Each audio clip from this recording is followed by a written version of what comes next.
right. happen. It's a good song. They can't see you, but they can hear you. They can't see me. They can't see any of you. Oh, look, they can see. Now they Hey, can see. hi. Pre-show. Pre-show. Hey, are you telling your friends about the pre-show? Because the pre-show is kind of like secret and you haven't advertised it. But I haven't said anything over here. Yep. Well, I'm asking the listeners. He was asking you, Andy. Not anybody. Not you guys. Andy, have you told your friends about the pre-show? I don't have any friends. Can You're they- my friends. I've got really good news and bad news. Can they hear us? Yeah, I think so. Oh.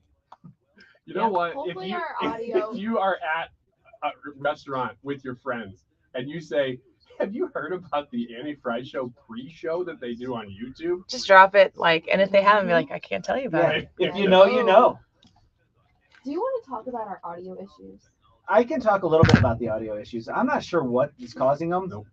but it's been Ryan. Yeah. Yesterday it was me, apparently. He's been I don't know why. pulling out cords while we're Yeah. doing the show. Well, it's not just pulling them out. He's been like chewing on them. And it's like, Ryan, stop it. Nervous tick.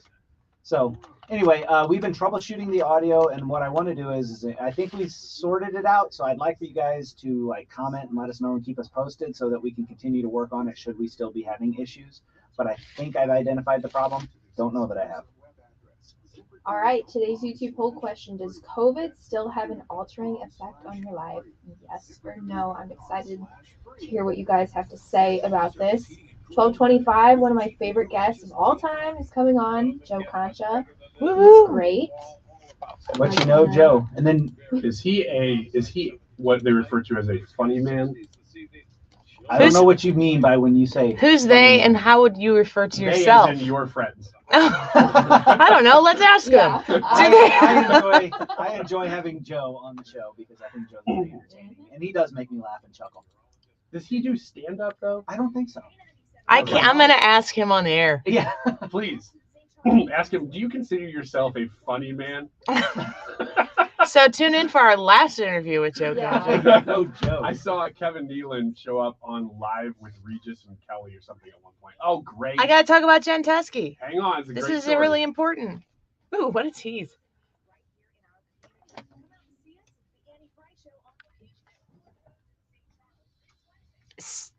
So if you are looking to donate, if you're looking to donate diapers to this diaper drive that we're talking about, I need you to make sure that you know Jen Teskey's name. Jen Teskey with Remax Alliance. She helps you buy and sell homes in Illinois. She is graciously offered to be a drop-off area for us today because the event is tomorrow where we're collecting all these diapers at Ruler Foods in St. Charles. She has said that you can take diapers to her in Illinois, in Edwardsville, and she will bring them to us tomorrow in St. Charles. So if you want to be a part of this diaper drive, please partner with us, working with Jen Teskey at Remax Alliance, buying and selling homes on the Illinois side of the river with people all over the area who want to come and live in this great part of the state. Jen Teskey is the place to go. Now, if you are looking to buy a home or sell a home, you need to know Jen Teskey as well. You can find her by giving her a call. You can text her as well. Easy to get a hold of her. She will get right back to you, and make sure that you have the very best on your team, that you are working with the person who knows the industry the best, who is able to connect you with the buyers that she has already lined up to help you sell your house or buy your house. You can call her or text her at 618-541-1010. That's 618-541-1010. Jen Teskey, get to know her, bring your diapers by, and we look forward to seeing her tomorrow. I think what Annie might have been telling you is we're still up on the screen. Oh. No, what I was telling you Her mic wasn't was that my mic wasn't on. Oh. I That's identified more that important. problem after Yeah, she he took after care she of it. snapped at me. Do you guys have all of the advertisers' numbers memorized? No. I do. How can you not? You hear them all the time. I have Six, Stewie's 1, 8, 5, MLS number memorized. It's an NMLS. NMLS number. And MLS. And Major League Soccer number. No. NMLS. National Major. NMLS. NMLS. It's one word. Anyway, so I was watching Regis and Kelly, and Kevin Nealon shows up, and they say, "Funny man, Kevin Nealon," and this is like 20 years ago, obviously, because it's Regis. Why is this important? Because It was about You'll hear. It's something. about Joe. I think they would rather. And Kevin Nealon comes on and goes, "You're referring to me as funny man, which means I am unemployed." Oh, Oh, I no. hear you. which I've always stuck with me because I'm like, no, that's probably Is true. lighting better? This lighting is better, especially for Ryan's skin tone. How would you define his skin tone? Better in this lighting. Definitely Olive. I wouldn't say that's olive. You know what's crazy? not my olive. wife is so Italian that my son, actually, my oldest son, actually has a much more darker complexion than the rest of us. I think he got all the Italian. All the Italian. All of it. Yeah. He tans way easier than everybody else. You haven't worn your flesh-colored shirt in a while. No, I haven't, because everybody makes fun of me every time I wear it. So according to that shirt, I guess the skin tone would be salmon. Yeah. That's instantly what I thought of when we were talking about his Pink. skin. Yeah, it's very pink. Just like bean bird at the moment. So we've got Carafano at 107. And then Thomas Helbig is going to come in studio a little bit later on today, talk to you about the Retirement Advisor Group and their latest seminar and what you can do to how to, keep your money safe. And what do you got for Wiggins Minute? We are going to talk, and I would love if you would chime in on this. Actually, think about have you lost any relationships due to your political beliefs, or what have your political beliefs cost you something? That's Show! The show started. show! We're going to start the show.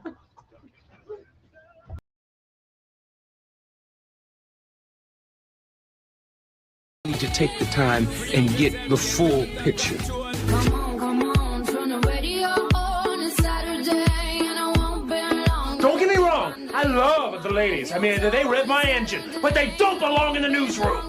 It is anchor man, not anchor lady. What do you want from me? I'm not America's sweetheart. Goodness sake, kid. Keep your voice down. Your father's listening to the radio. I'm not America's sweetheart. This is the Annie Frey Show. Everything we know about, while some wages have gone up in some industries and maybe generally, all the data indicate that those wage gains have been more than overtaken by inflation. And the gas price stuff he's saying is nonsense. And people, this is not the kind of thing where you can fool people. It's not some abstruse statistic where people can't see for themselves what's going on. They go to the gas pump, every week or maybe more than that. And they can see what the prices are. And it doesn't help Biden or the Democrats for him to spout this nonsense that people can see is not true. And it also adds to the perception that he's not up to the job, which further drags his approval ratings down, which in turn drags his party down.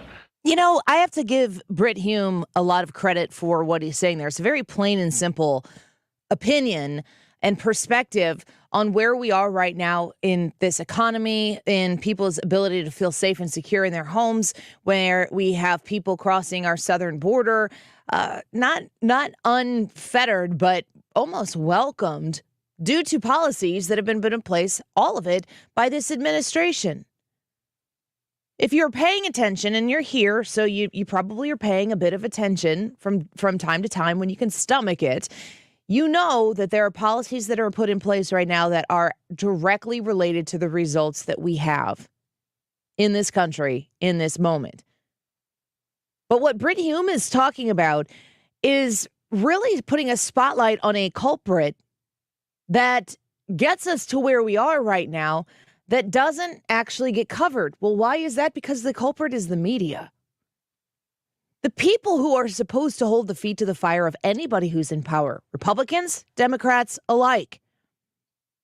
When we would hear, criticism about how hard the media would cover the previous administration or how hard the media covers Republicans, as long as they are holding those feet to the fire in a way that the end game is to expose the truth of whatever is going on, be it good truth or be it unfortunate truth. The media's responsibility has to be to get to the bottom of the truth that you as an American citizen deserve. Then when softballs are lobbed towards Karine Jean-Pierre, who is the press secretary for the Biden administration, or when it would happen to Jen Psaki, when people ask soft questions, or the worst is when questions, I hear ABC and CBS asking, even potentially the New York Times or some of these other Washington Post, they might ask good questions But they ask them to get credit for asking the questions. The answers that are provided back to those questions are complete and total cupcakes, and then there's no pushback for clarification. Because the end game for most media outlets today is predetermined before the question is asked, before the story is broken.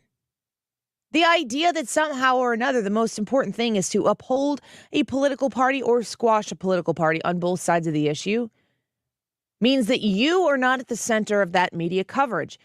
Who is? The political parties that serve the interest of said media company. It's very clear that the American individual, the American voter, the American taxpayer, the American citizen, the American mom, dad, grandma, grandpa, public servant, you are at the bottom of the list of considerations when it comes to what the media covers, when it comes to who these politicians in Washington, D.C., in Springfield, in Jefferson City, who they represent. If the Republican Party was actually representing the needs of the taxpayer, they would be protecting our economy in a way that doesn't overspend. You'd have Republicans right now, if it was truly only about you and what's best for preserving this country, they would be talking about cutting spending like crazy right now. But you can't, because that's not the game. That's not the game that's being played that has to be won in order to put Republicans in a position to cut spending. So it's kind of a catch-22. I'm not interested in big government Republicans who want to go there and spend the same kind of ridiculous sums of money that you and I can never even imagine. That comes out of our pocket, a little penny here and a penny there, a nickel and a dime and a quarter. As inflation continues to set in, it comes out of our paycheck. And here we are in an expanding deficit, spending money hand over fist. People signing the checks are not the people who own the bank accounts. I just don't understand how we're going to get out of this if the media doesn't get to a position where it's held accountable. Brad, you probably obviously watch a lot of Fox News like we do. We're a Fox News radio affiliate station here in St. Louis, but we are not employed by Fox News. We're not beholden to Fox News, but we have a good, solid, and strong connection with them. If you're looking at other media outlets that are out there right now, and, Fox does have an angle. I think they do a good job of the division between who's the news and who's the opinion, but the opinion generally, the majority of it certainly leans right. We're not going to get to the point like Britt Hume was talking about, President Biden and his administration and the people who are out there stumping for him. They just pretend like the problems that average people experience on a regular basis, like you and me and the person listening to us right now in their car. They just act like you either A, don't have the problems you think you have, or B, they're not as bad as you think they are. Yeah, they don't lend any credence to the fact that, hey, you might actually be having trouble. And okay, let's say, that's very dismissive. I don't like that. I think, albeit not a great tact, I think even a better tact would be to be like, yeah, we understand that you are struggling with these issues, but we need you to struggle with them so that we can get past this point to get to this thing. That's their, this is part of the transition mantra. Yeah, but they're not saying what they're transitioning to. They're just saying green energy, better future, blah, blah, blah. They're not showing any hope on the other side. They're not arguing any benefits to what this suffering is worth. People are willing to put up with a certain amount of pain and suffering if they believe what's on the other side of that pain and suffering is truly better than where they were before that. But they're not even saying that. They're just saying things like, we just need to go through this so that we can, build back better, build a better economy, one that works from the bottom up and middle out and all this other nonsense. And it doesn't. It's not working for anybody. It frustrates me so much to, anytime I kind of refuse to talk about, I hate saying the phrase build back better because we got to have a kitschy name for everything. It's politics. I know that it works. I understand why they do it, but it preys upon the least of us. Mm-hmm. And the thing that frustrates me so much is that it's a really crappy name.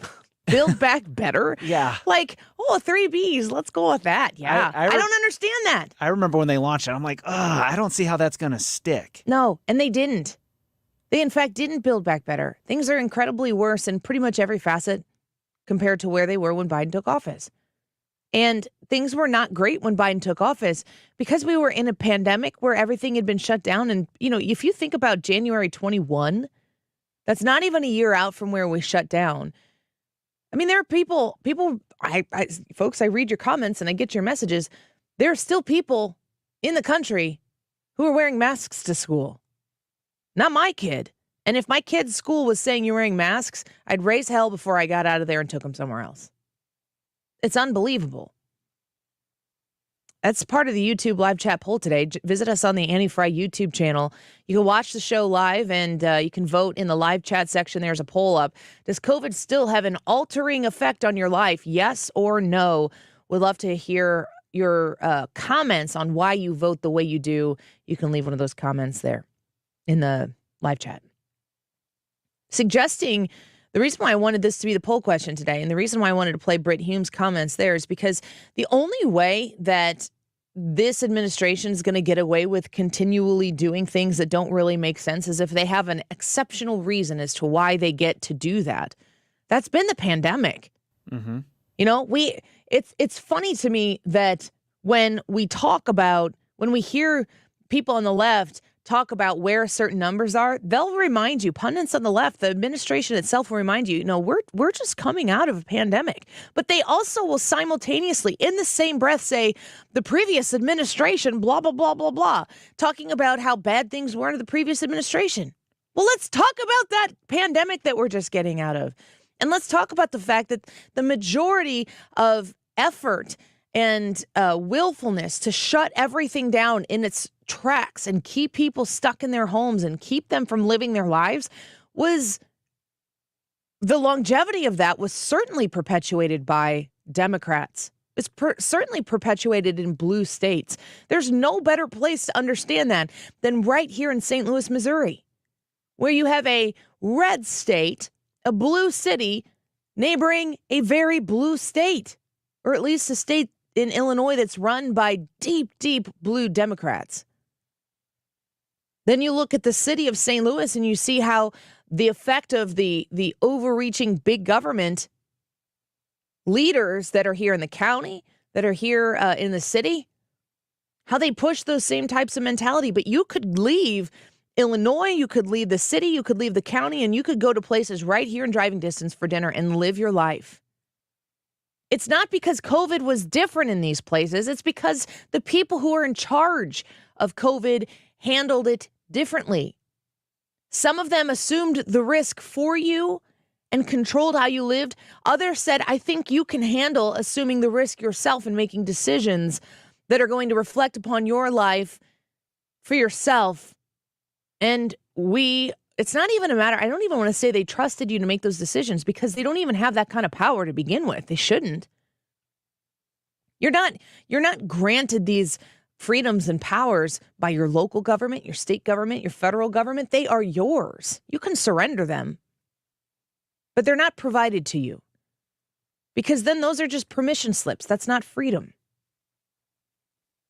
The only way that Britt Hume's comment there at the beginning of the show, where he's talking about how this administration just pretends that the real life issues and concerns that you have on a daily basis, and it doesn't matter if you're urban, suburban, country, rural, it doesn't matter if you're white, black, brown, any color in the rainbow. It doesn't matter if you're rich or poor. It doesn't matter if you're from the north, south, east, midwest.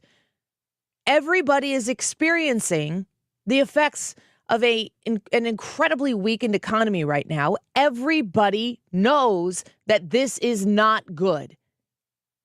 And everybody knows at the same time that the direction it's heading is not a reversal of where we are right now. It would be wonderful if the media and the journalists that are supposed to be searching for and exposing truth on all accounts, because I, more than anybody in Washington, D.C., want to know the Republicans that are not advocating for a better future in our economy through smaller government means. Expose the truth. We can handle it. The risk is ours to assume. That's the price of freedom. And that's what we're supposed to celebrate and protect here. People have died to protect that here. We should honor them by flexing our freedom muscles and trying to take away the constant effort by the Democrats of telling you don't pay any attention to what's going on over there. Everything's going to be just fine. If you think it's bad now, don't worry. We got you covered. They have you covered with your own money, and we know it. Go vote in the YouTube live chat poll. Does COVID still have an altering effect on your life? Yes or no? Leave us a comment why you vote the way you did. Hannah's watching those as well. When we come back, let's talk to our friend Joe Concha. He's going to talk to us about his new book. Come on, man. The truth about Joe Biden's terrible, horrible, no good, very bad presidency. And we're also going to talk about the midterm elections that are coming and whether or not this disaffected presentation from the Democrats and the administration is going to have the effect they desire it to have on voters across the country. Joe Concha in a minute. Don't go away.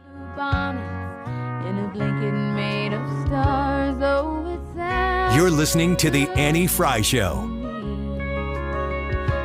Find the podcast, on-demand audio, and more at 971talk.com/Annie. More people are landing on 97.1 FM Talk every day. Wow, that's amazing. It's St. Louis's radio destination for information with perspective. That's the only station I listen to. 97.1 FM Talk, the place for ideas. Stewart's American Mortgage, the bagel loan guy. When you are looking to improve your financial situation right now, a lot of people are considering this in a way that they hadn't before. That cash out refinance on your home, while maybe you might have a little bit of a higher interest rate on your mortgage, what about the high interest rate on the other debts that you're carrying? Consider doing a cash out refinance with Stewie, 314-324-4440, and consolidating that debt. And guess what? If rates go down in a couple of years, when we come to our senses economically speaking, you do the bagel loan again, and this is the great thing about the bagel loan. You're not going to pay any fees when you do it now. You're not going to pay any fees when you do the bagel loan later. You just can refinance without having all those closing costs that make it punitive to go through this process for a lot of other refinancers. If you're looking to purchase a home, you got to get that mortgage. You got to get a place that can work with you and that can finish fast with you so that you can be a competitive buyer. You can get a home purchase done with Stewart's American Mortgage and the bagel loan. And again, save on all of those closing costs. You don't have to pay them. Call them or text them at 314-324-4440. That's 314-324-4440. Google the bagel loan, NMLS number 226715. Mark Cox here. The next Protecting Your Retirement educational event is Tuesday, October 4th at the Frontenac Hilton at 6:30. Join me, Annie Frey, and Mark Reardon, along with Thomas Helbig and Bob Kershaw with the Retirement Advisory Group. Seating's limited, so go online at retirementkey.com. Here's Thomas with more. Are you nearing retirement or already retired and concerned how all the market volatility is hurting your retirement accounts? Would you like to know why our clients have not lost a penny with all the market losses this year? Did you also know if you're 59 and a half or older, you can now roll over your 401k tax-free to protect your nest egg and still generate more income than most investment options? You'll get all the answers and more. If you're 59 and a half or older, you don't want to miss this last event of the year. Protect your retirement nest egg and join the official financial advisors of my show, Thomas Helbig and Bob Kershaw, Tuesday, October 4th at the Frontenac Hilton at 6:30 p.m. Call 314-993-9494 or online at retirementkey.com. Mark Cox here. You've heard me talk about my friends at Whiskey Dickerson Small Batch Outfitters, whiskeydickerson.com. They design and produce a line of Patriot-approved apparel right here in St. Louis. Visit whiskeydickerson.com to find their great designs. You can shop Ultra MAGA, Let's Go Brandon, and even 97.1 FM Talk. If you like your whiskey, your Second Amendment, and the freedom to live life on your own terms, check them out at whiskeydickerson.com. Mark Cox here. Prices on just about everything are still rising, but thanks to my friends at CarShield, I don't have to worry about how much it'll cost to fix my car when it breaks down. Their price will never go up, and they help handle everything. That's why I love CarShield. When I locked my keys in my car on vacation, CarShield was there for me because they offer roadside assistance with every protection plan at no extra cost. When my car radio started acting up, I got it replaced because CarShield covers those things under my protection plan. When you need a repair, you don't have to deal with the paperwork or the headaches. You just choose the mechanic to do the work, and CarShield administrators handle the rest.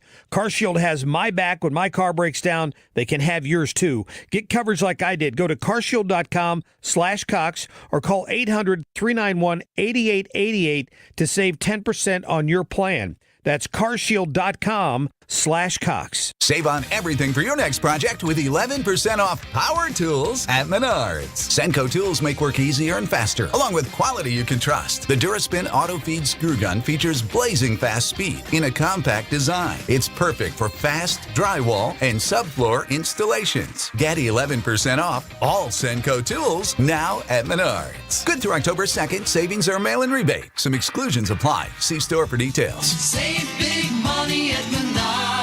It's time for a $98 AC tune-up. The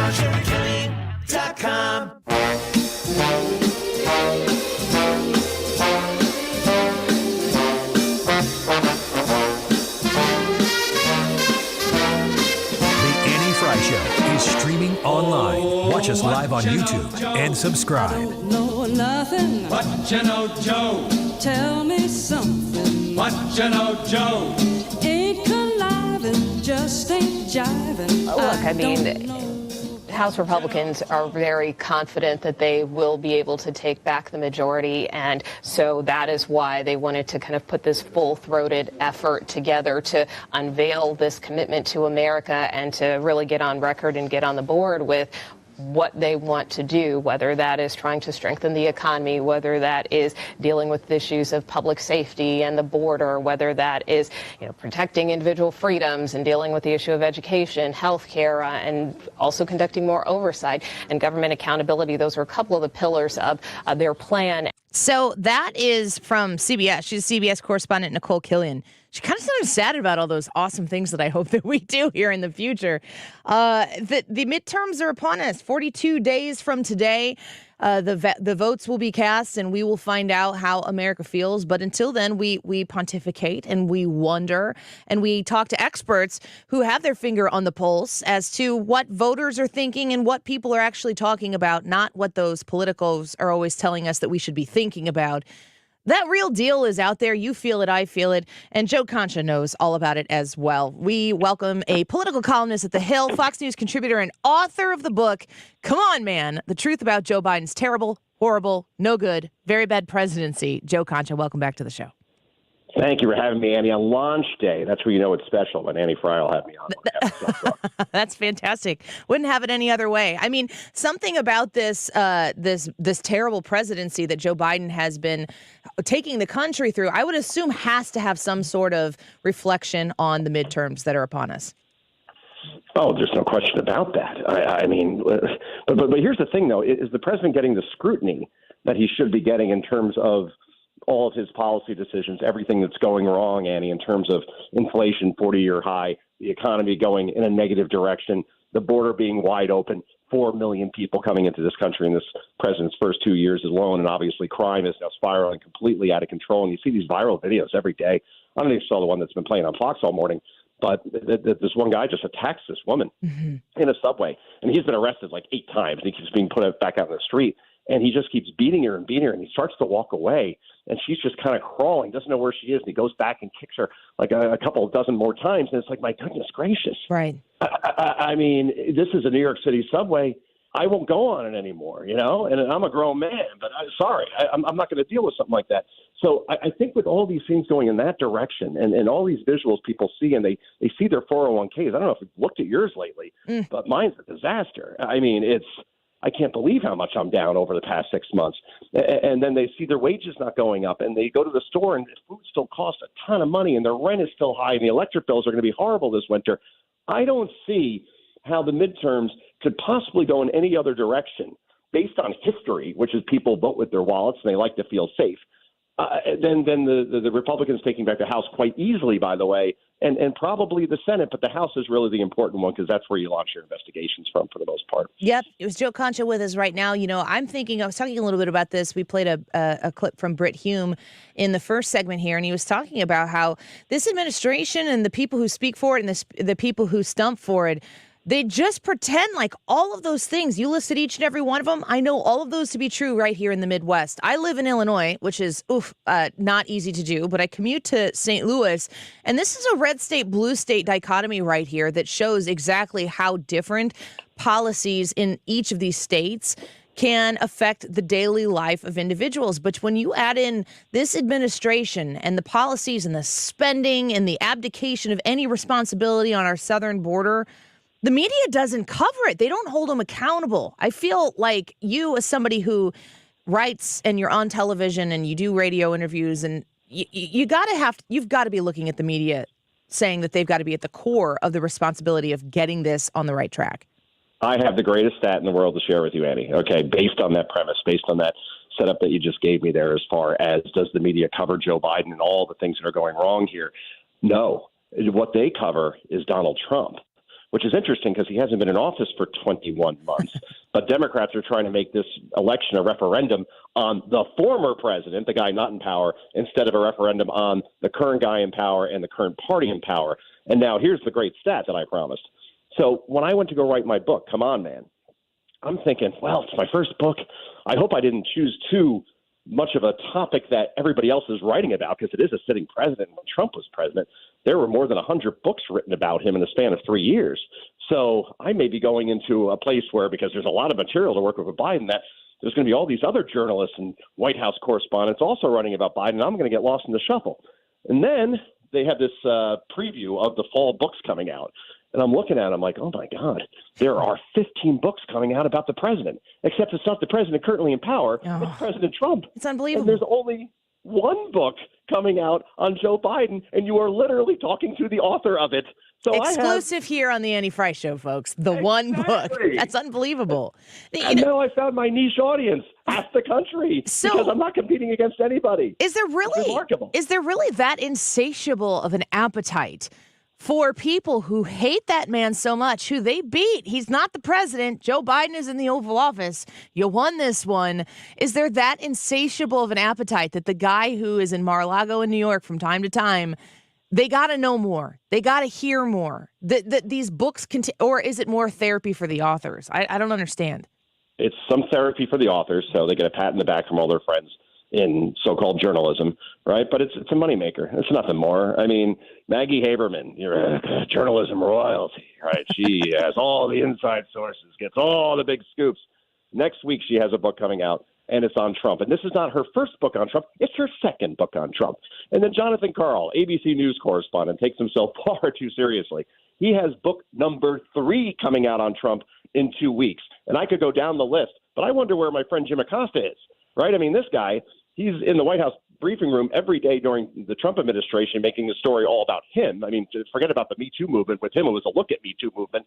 And then the minute a Democrat is actually elected to the presidency, he ran from that briefing room faster than Usain Bolt. Like, I can't ask a Democrat tough questions. Get me out of here. Give me a weekend show on CNN. And that's where he sits. So, yeah, that's all the proof that you need, that when there's 15 books on Trump coming out right before a midterm and only one on Biden that this guy wrote, well, that's a problem now, isn't it? Yeah, it's 100%. It's the problem, if you ask me. Joe Concha with us right now. This is the day of his book release. Come on, man. The truth about Joe Biden's terrible, horrible, no good, very bad presidency. Maybe an early Christmas present for some of your friends who want to have a little extra detail as to why we need to make a change before the midterms set in.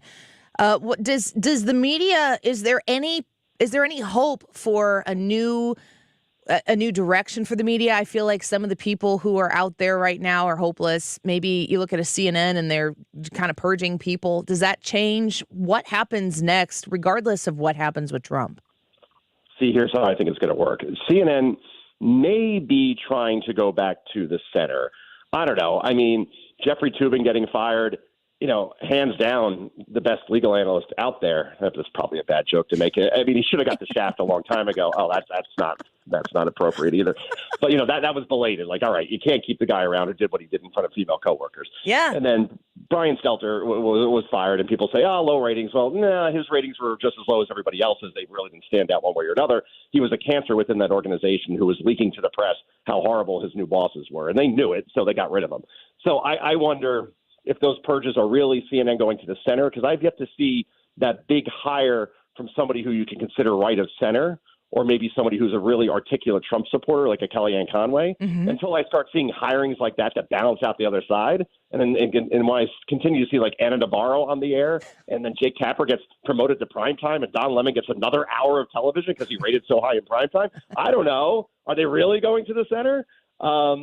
So I don't think they ever go back, especially if Trump runs. Yeah. And if you think that they're going to say, you know what, as journalists, maybe we should give him a fair shake. No, they will become activists, and then you will see January 6th on a loop for something like if Trump announces in early 2023, I don't know, nearly 2 years. All you're going to hear about how Trump is a threat to democracy, and all the issues that we talked about, inflation, crime, border, education, will all be swept aside, and it'll all be a referendum on Donald Trump's personality, and it's going to annoy the hell out of me. Let's put it that way. No kidding. I mean, for us folks that have to choose what we cover or get assigned what we cover, it's exhausting. And I hear from people who listen to the show, like right now, people are commenting like, aren't we all tired of the Trump nonsense when it's not even consequential to the American people? It's just almost voyeuristic at this point.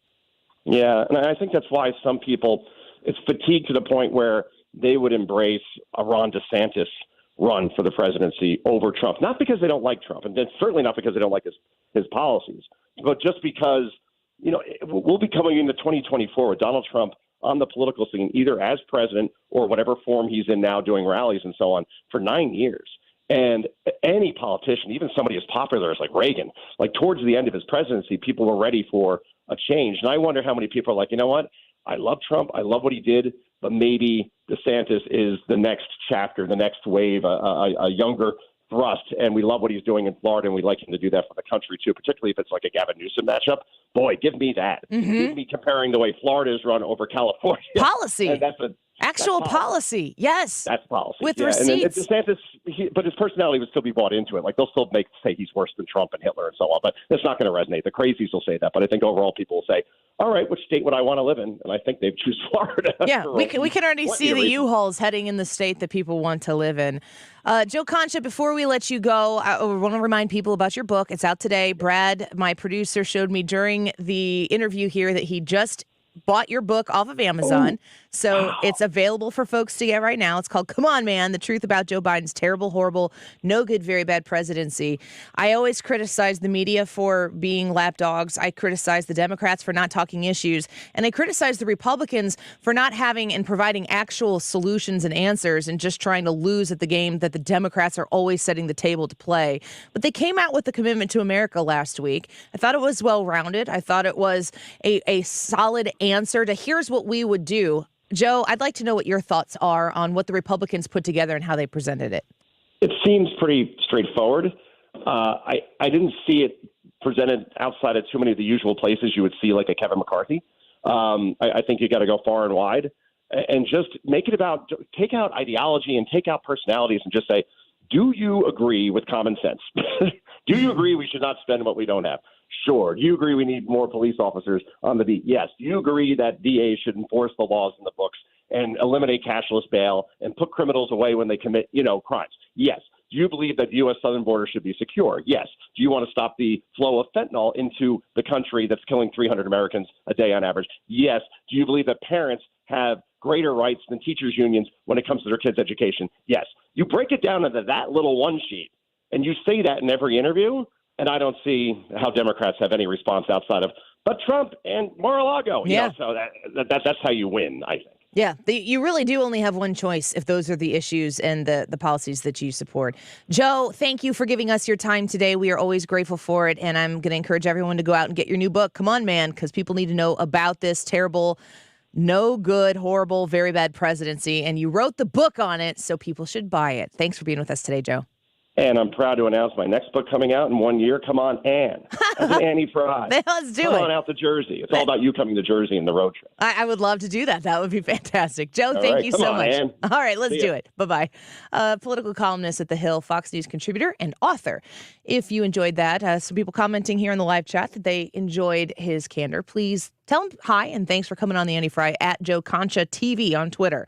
Let's take a quick break. When Wiggins comes back in the studio for Wiggins America, we're going to talk about the balance of your political beliefs and the relationships in your life. How have they affected one another? Ryan's going to set the table for us on that issue when we come back, and we'll talk about it. And hopefully you'll join us as well. Don't go away.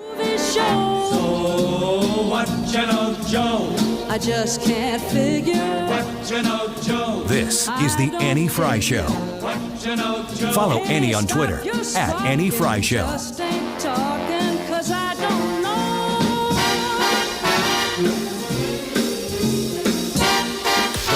Cox Morning Show. Jesse Jane Duff. Shame on them for making everybody so universal. You no longer have an identity. You're so watered down that you can no longer even defend this nation because you don't even know if you're supposed to stand when you pee or sit down. Amen. Weekday mornings 5 to 9. This is Wiggins. The great thing about Andrea's restaurant is that you can get a steak that tastes like nothing you've ever had before.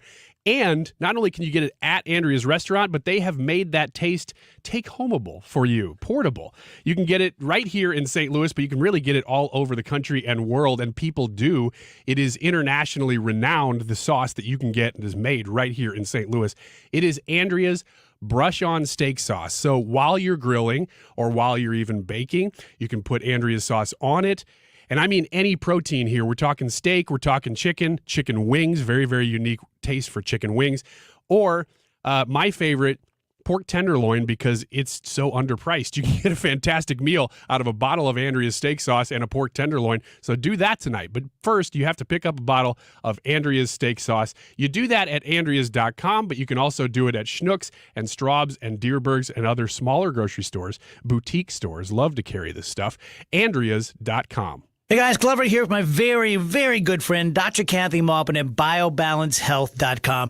If you have reached that certain age and you're just not feeling very well and nothing's working the way it used to work, go see Dr. Kathy. She is not only a medical doctor, she is a patient of this bioidentical hormone replacement therapy. It absolutely works. It's a long-term solution. She is an artist when it comes to helping you with your hormones. BioBalanceHealth.com for Dr. Kathy Maupin. Oh, Hank, what a wonderful spider web you have built for us. I love this fabulous space we have right here in the corner of the kitchen. Thanks, Charlotte. I think I'll build us a vacation web in the coat closet. Maybe even one in Susie's room, too.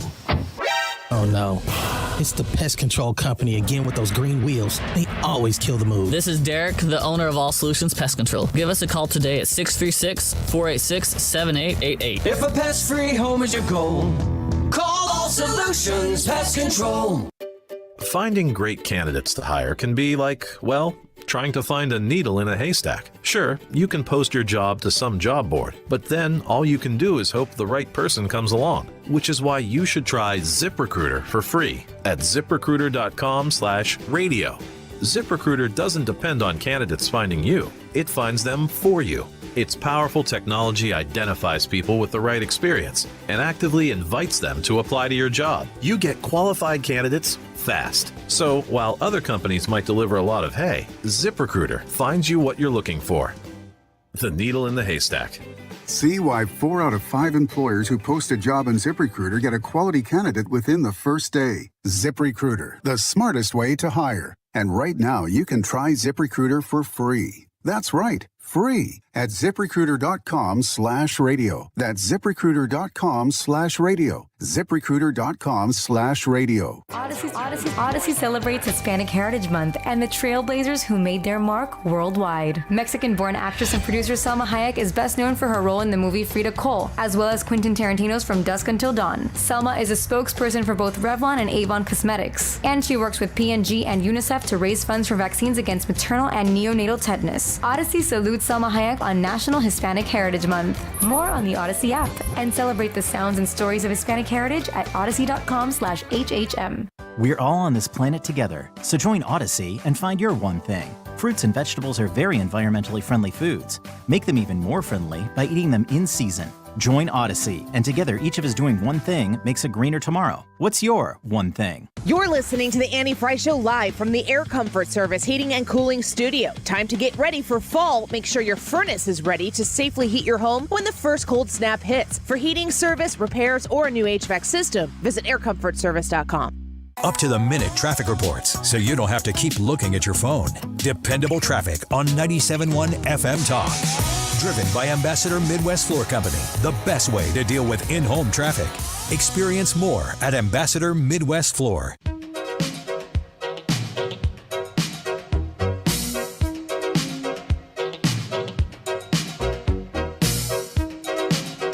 This is The Annie Frey Show. Interact with Annie on Facebook. The Annie Frey Show. Last night I had the strangest dream.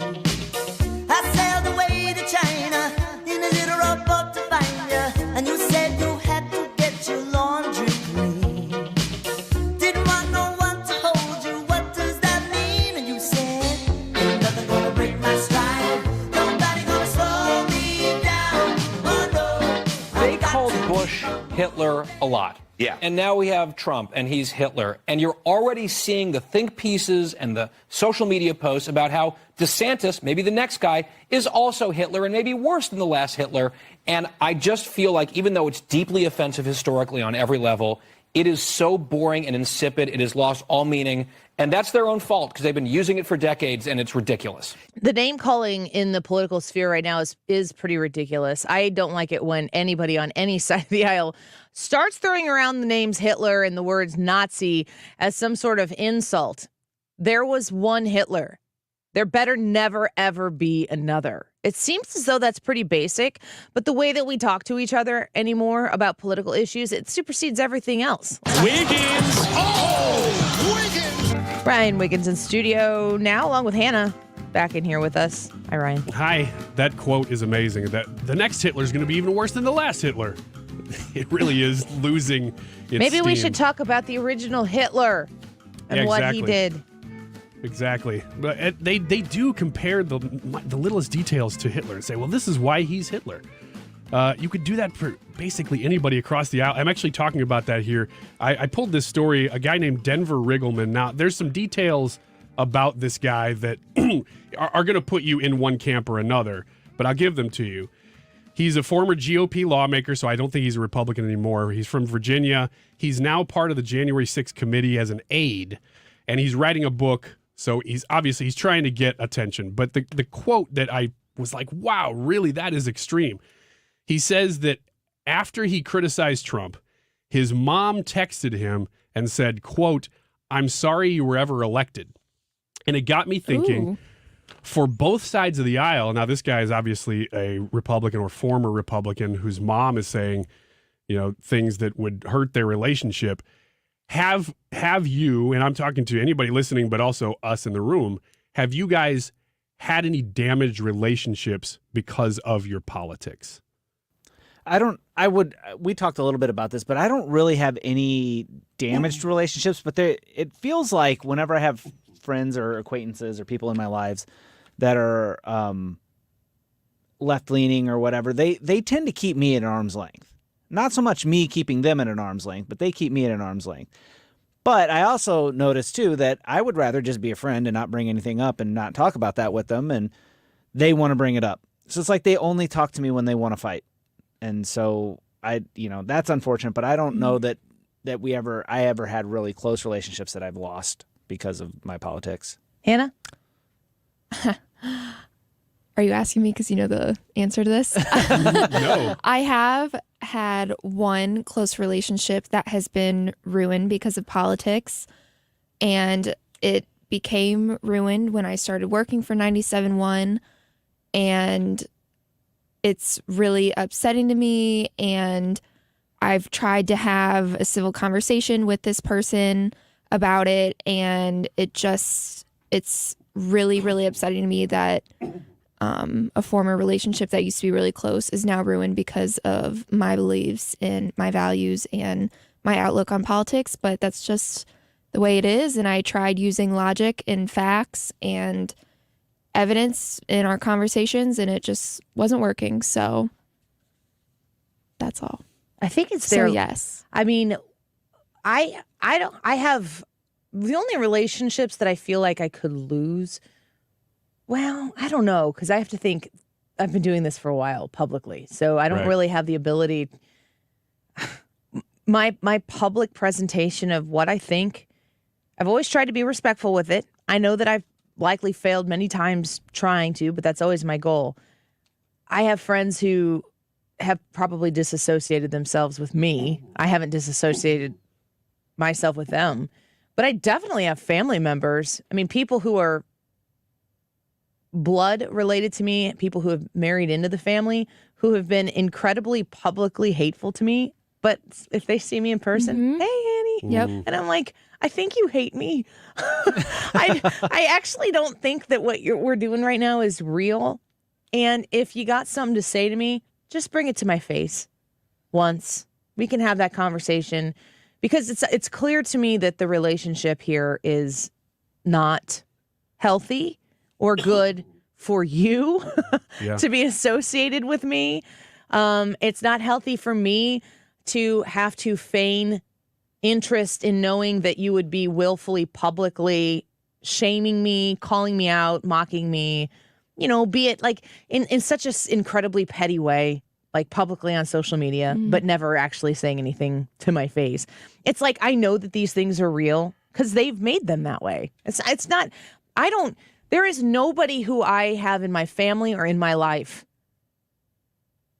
that I care more about how they vote or how they feel politically than I love them as a family member. Yeah. But it is very clear to me that they care more about how I vote and how I think politically than they love me as a family member.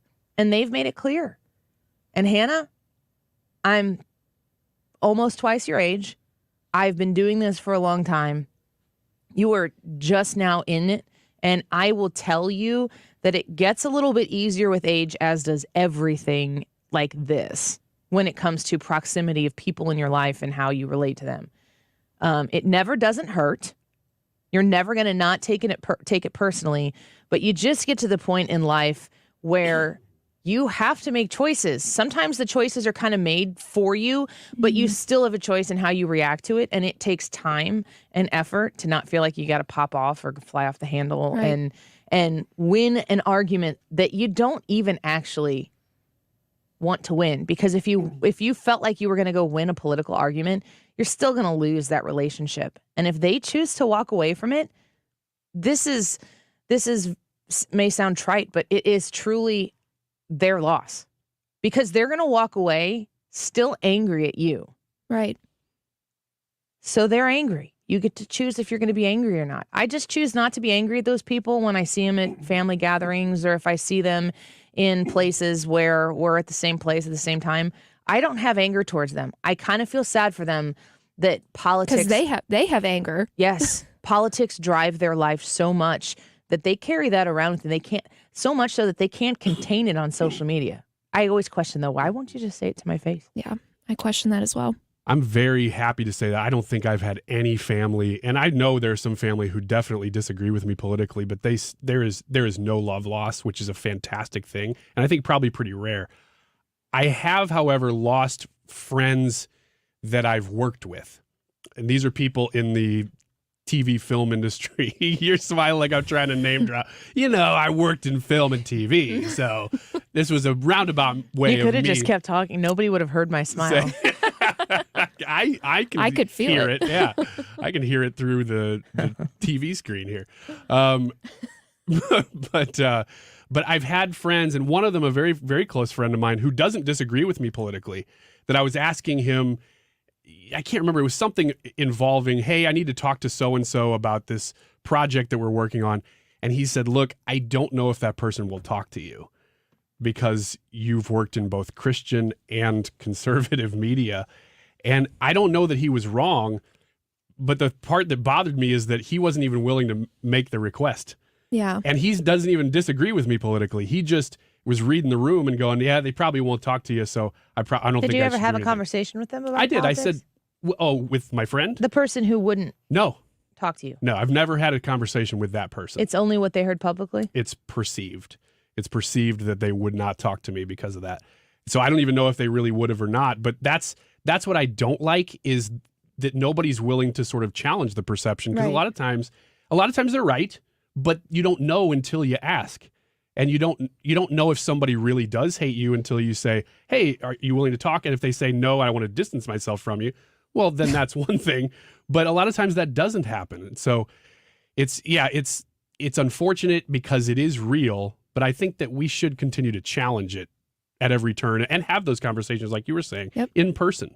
Brad, I think you said something really good about how a lot of people in relationships that are, being affected by this, they want to keep at an arm's length distance. Mhm. I think that's very true. I have a lot of friends of mine that they know the way I think. So instead they just choose to not talk to me about, education or, things that we disagree on. But I wish they would talk to me about it because maybe they could learn something from me and maybe I could learn something from them as well. We just need to communicate more. I wonder if they're listening right now. Maybe. Hello. You never know. Hi. Hey, hello. How are you? Want to talk? Hi, friends. Did you hear Annie was talking about you? Everybody assumes we're talking. No, I didn't hear anything about it. What'd she say? Listen to the podcast, folks. You can get it on the Odyssey app. Share it with a friend. Let's talk to Jim Carafano when we come back. My name is Dr. Gupta. I'm not a political figure. I'm a survivor. When I was a kid, I was trafficked, drugged, and raped. The traffickers forced me to have multiple abortions. Had my mother been notified, she could have intervened, called the police, and saved me from years of exploitation. Last year, I told my story to General Assembly and Governor Pritzker, pleading with them to preserve the right of Illinois' loving parents to know if their daughters are about to undergo an abortion. Governor Pritzker ignored my cry. He took away the very thing that could have saved me and is needed to protect those being exploited today. Parental rights that protect our kids should never be in doubt. This is personal to me, and I hope it's important to you when you vote this November. Paid for by People Who Play by the Rules PAC. If you're looking for a great haircut, gentlemen, I want you to check out Hair Saloon if you haven't yet. If you've been to Hair Saloon before and your haircut time is coming up, I want you to look at their website and see if they have an appointment at one of their 16 locations, both sides of the river, available for your schedule. They are wonderful to work with. They are wonderful at what they do, but the entire environment, the entire hair salon experience is one that has my husband coming back again and again and again. He won't go anywhere else. I used to have to tell him, you need to go get a haircut. And it would be hard for him to find a time where he could go do that and get it done in a way that was accommodating to his schedule. At Hair Saloon, he can go when it is convenient to him. They remember that the old way of going about getting your hair cut was a barbershop experience, and they've worked very hard to reestablish that, and they've done a great job. For a perfect haircut, and if for a place that believes that men deserve better, go to hairsaloon.com. If you're considering an annuity as part of your retirement plan, we need to talk. Hi, I'm Bob Stockdale, Senior Vice President Investments with the ClearPath Wealth Management Group at Stifel and host of On the Money Saturday mornings at 11 on 97.1 FM Talk. Annuities can be a useful tool for some retirement investors, but not all annuities are created equal. Every week, we meet clients who own complex annuities that don't suit their needs and, in some cases, actively undermine their retirement plan. Before you purchase an annuity, get a second opinion from the ClearPath Wealth Management Group at Stifel. Requesting a consultation is free of charge. To request a free consultation, contact us at clearpathinvesting.com. That's clearpathinvesting.com, or call us at 636-695-2650. That's clearpathinvesting.com or 636-695-2650. Stifel Nicholas and Company Incorporated, member NYSE and SIPC. KFTK FM Florissant, driven by the Bomarito Automotive Group, 97.1 FM Talk. Always live on the free Odyssey app. The president sends a message to Florida. I'm Lisa Brady, Fox News. He's urging residents to heed local warnings as Hurricane Ian approaches. Forecasts can change, but for now, the experts say this could be a very severe hurricane, life-threatening and devastating in its impact. He spoke this morning with the mayors of 3 cities in the storm's path, Tampa, St. Petersburg, and Clearwater, and says the federal government is ready to help in every way it can. FEMA has been working to pre-position resources. There are mandatory evacuations underway in at least 10 Florida counties. Almost the entire state is under some sort of tropical or hurricane advisory at this point. And again, we are putting a bit of a bullseye there in the center part of the state, the western half of the state, as we watch this approach. And Fox meteorologist Adam Klotz says Ian is expected to slow down a lot once it arrives tomorrow into Thursday. By Friday morning, still just sitting over the northern part of the state. So a lot of time for those storm surges, for that wind, for that rain to just kind of batter the western half of the coast. Parts of the East Coast now under a storm surge watch up into the Carolinas. The Tampa International Airport scheduled to shut down 3 hours from now.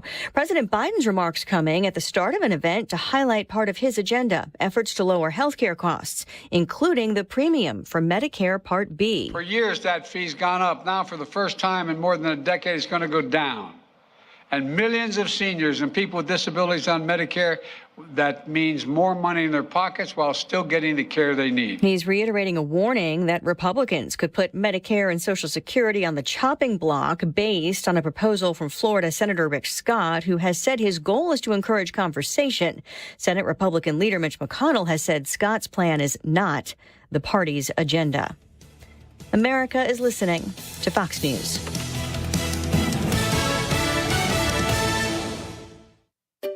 Finding great candidates to hire can be like, well, trying to find a needle in a haystack. Sure, you can post your job to some job board, but then all you can do is hope the right person comes along, which is why you should try ZipRecruiter for free at ziprecruiter.com/free. ZipRecruiter doesn't depend on candidates finding you. Its powerful technology identifies people with the right experience and actively invites them to apply to your job. You get qualified candidates fast. So while other companies might deliver a lot of hay, ZipRecruiter finds you what you're looking for. The needle in the haystack. 4 out of 5 employers who post a job on ZipRecruiter get a quality candidate through the site within the first day. ZipRecruiter, the smartest way to hire. And right now, you can try ZipRecruiter for free. That's right, free. Just go to this exclusive web address, ziprecruiter.com/free. That's ziprecruiter.com/free. ZipRecruiter.com/free. Air Comfort Service Heating and Cooling Weather with Chief Meteorologist Dave Murray. Doesn't get much better than this for early fall. All about sunshine this afternoon. Very comfortable outside, 72 tonight. Clear skies, 60s this evening. Chilly times overnight, 42. Wednesday, coolest day of the week. Sunny and 68 for the high. Down to 40 Wednesday night, Thursday morning. Thursday and Friday, sunshine and 70. Not bad at all. This is 97.1 FM Talk. Chief Meteorologist Dave Murray. The Mark Cox Morning Show. Dick Morris, he's an author, he's a pollster. Pro-life sentiment in the country has increased by 5 points, and pro-choice sentiment declined by 5 points. Weekdays from 5 to 9 a.m. I think that the Democrats have gone from being pro-choice to pro-abortion, and their whole focus now is to celebrate abortion. That is undermining the entire basis of the Democratic campaign. 97.1 FM Talk. Mark Cox here with a real estate update and insight from my friend and trusted realtor, Gloria Liu, with Your Home Sold Guaranteed Realty. Gloria says, look, sitting on the sidelines may not be the best strategy moving forward in a continually shifting market. Homes aren't selling as fast, and in most cases, price reductions are becoming pretty common. Gloria also says that earlier this year, with low inventory, sellers didn't need a strategy to sell because homes were listed and sold immediately. Now more than ever, though, it is crucial to have a proven strategy to get your home sold. That's why I strongly suggest you call Gloria Liu before you list your home to get the absolute most money. Get this, Gloria is so confident she'll sell your home, she will guarantee in writing up front to sell it at your agreed to price and time frame, or she will buy it. Call her at 314-325-6888. That's 314-325-6888, or visit GloriaHasTheBuyers.com. Springtime in St. Louis, and if you hate to paint, do what your neighbor Mr. Rob Miller from Harvesttown Auto Body in St. Peters did. He called Rhino Shield. Rob, what was the thought process for going with Rhino Shield as a business owner? My family's business is over 10,000 square feet, and it did not have the curb appeal I wanted. Rob, tell everyone how the experience was with Rhino Shield from start to finish. The process that I liked was when you came out, you gave me all of these options that would fit my building. Our building was really faded. I don't want to have to paint my building again. 25 years is a long time to not have to worry about the outside maintenance of your building as far as paint. That's a no-brainer. That's why Rhino Shield worked for me. Are your neighbors jealous? I would be if I was them. Thanks, Rob. Now it's time to call 877-25-RHINO. 877-25-RHINO. or 877-25rhino.com. Genius. Don't hate, don't Rhino, go Rhino Shield. Never paint your house again. Rhino Shield. Hi, this is Ken and Lori Heisey of Heisey Advisory Group. We're dedicated to helping individuals and families work toward their financial goals. If you're retiring soon, join us Saturday at 9:30 a.m. for your Retirement Highway. Investment advisory services by individuals through AE Wealth Management, LLC. We're all on this planet together, so join Odyssey and find your one thing. Fruits and vegetables are very environmentally friendly foods. Make them even more friendly by eating them in season and choosing produce that is local and organic. Shopping at farmers markets are a great way to do both, and you can also start growing fruits and vegetables in your own garden. Even if you live in an apartment, you can start with a few potted plants. Join Odyssey, and together each of us doing one thing makes a greener tomorrow. What's your one thing? Join Mosby Building Arts every Saturday from 12 to 1 p.m. on 97.1 FM. Rich Orse and guests give insider tips about renovations, design, construction, exteriors, and more. Tune in to Right at Home with Rich on Saturdays or catch the podcast online. There are many ways to listen. Most choose radio. But have you tried streaming? Download the Odyssey app and you can stream 97.1 with one touch. Or try it touchless by telling your smart speaker to play it. That is exactly what I needed to hear. Thank God someone here knows what they're talking about. That's us. That's right. Gotta love this American ride. All right, you need to take the time and get the full picture.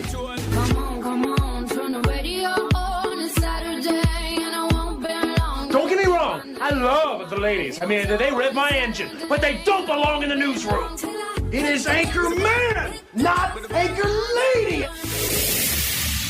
What do you want from me? I'm not America's sweetheart. Goodness sake, kid. Keep your voice down. Your father's listening to the radio. I'm not America's sweetheart. This is the Annie Frey Show. The allies, the supposed allies, are not really all in, and so they're letting Putin know that, okay, you just can't throw bodies at this. This has not been the 1 week operation you thought it would be. So the consequences that are starting to flow out of that are the kind of pressures that Putin is thinking about going into the winter. Yeah, I can't throw bodies at this, but I can make winter tough. I can hold out at least through winter. What does that mean for gas prices and for those in Europe and across the globe who rely on the oil that may flow out of Russia? So Michael Steele there commenting on what Putin's next move might be, and pushing through the winter, that's no easy task. Is it in his best interest to do so? Is it in Russia's best interest? And are Putin's interests and Russia's interests different? Let's talk to our friend Jim Carafano about it. He's the Vice President for Foreign and Security Policy at Heritage Foundation. Jim, welcome back to the show. Great to have you here. Hey, it's great to be with you. All this happens just as we're getting the news that there were two leaks in these two big pipelines. So they're pipelines that were built to carry gas from Russia through the Baltic Sea to Europe. Both of them have been turned off because of sanctions, and the leaks are from explosions. And we're all positive that is the Russians essentially sabotaged the rope pipelines, and that is part of this complicated story about getting through the winter. So couldn't be more timely to talk about this because we have literally breaking news on this issue, breaking things on this issue. So you guys are ahead of the power curve. Jim, tell me about these leaks and the interests that Russia would have, or that specifically Putin would have, in causing them, and really in this kind of warfare in this part of the world, what this coming winter really does mean for this war. Sure. Well, I think a couple of things in this, and people would say, well, why would he essentially sabotage his own pipelines? One is they're turned off. They're not making any money. So they've got nothing to lose. Two is, and the Russians have already done this, they'll blame other people for the sabotage. And so it's a disinformation campaign. The third one is look, they know that nobody's going to believe that anybody did it except the Russians. They know that. But it's a not so subtle measure from the Russians. Well, we can start attacking other stuff too. So it's another way of threatening and blackmailing Western Europe, say we can make life even worse for you. And finally, even just this act, even though it doesn't affect supplies, it already caused a spike in gas and oil prices. And so the Russians are looking for other ways they can really, try to make things harder for the Europeans. So it's the Russians being very malicious and very creative. Look, I think the reality is Europeans aren't stupid. They know how a thermometer works, and they know how a calendar works. They've been stockpiling gas. Probably there are sufficient European gas stocks to get through the winter. So nobody's going to freeze to death. Mm-hmm. The price is going to be very high. So the fiscal burden is going to be great, but nobody's going to freeze. So I do think Europeans are going to get through this winter. And that the Russians are not going to be able to break the resolve of Europe just based on the fact that it's going to be a tough winter. Michael Steele's comments there about, thinking that Putin was going to be able to take care of thinking that he was going to be able to take care of this in a week. Certainly that wasn't the instance. And, speaking with you and other friends that you have at the Heritage Foundation, as this was going on, the Ukrainians, they fought and they kept fighting and they kept having success. And, here we are in the end of September of 2022, and we're talking about what this war looks like through the winter. What did Vladimir Putin set out to do, and where does he find himself today? Well, he set out to basically wipe Ukraine off the face of the earth and make it a colony, part of the Russian state. That was the plan. That not only did it not succeed, I think we can demonstrably say he's going to fail. But the chances of Russia conquering Ukraine by force at this point are zero. The real issue is how Ukraine builds its state back, because they lost half their economy. They have millions of refugees.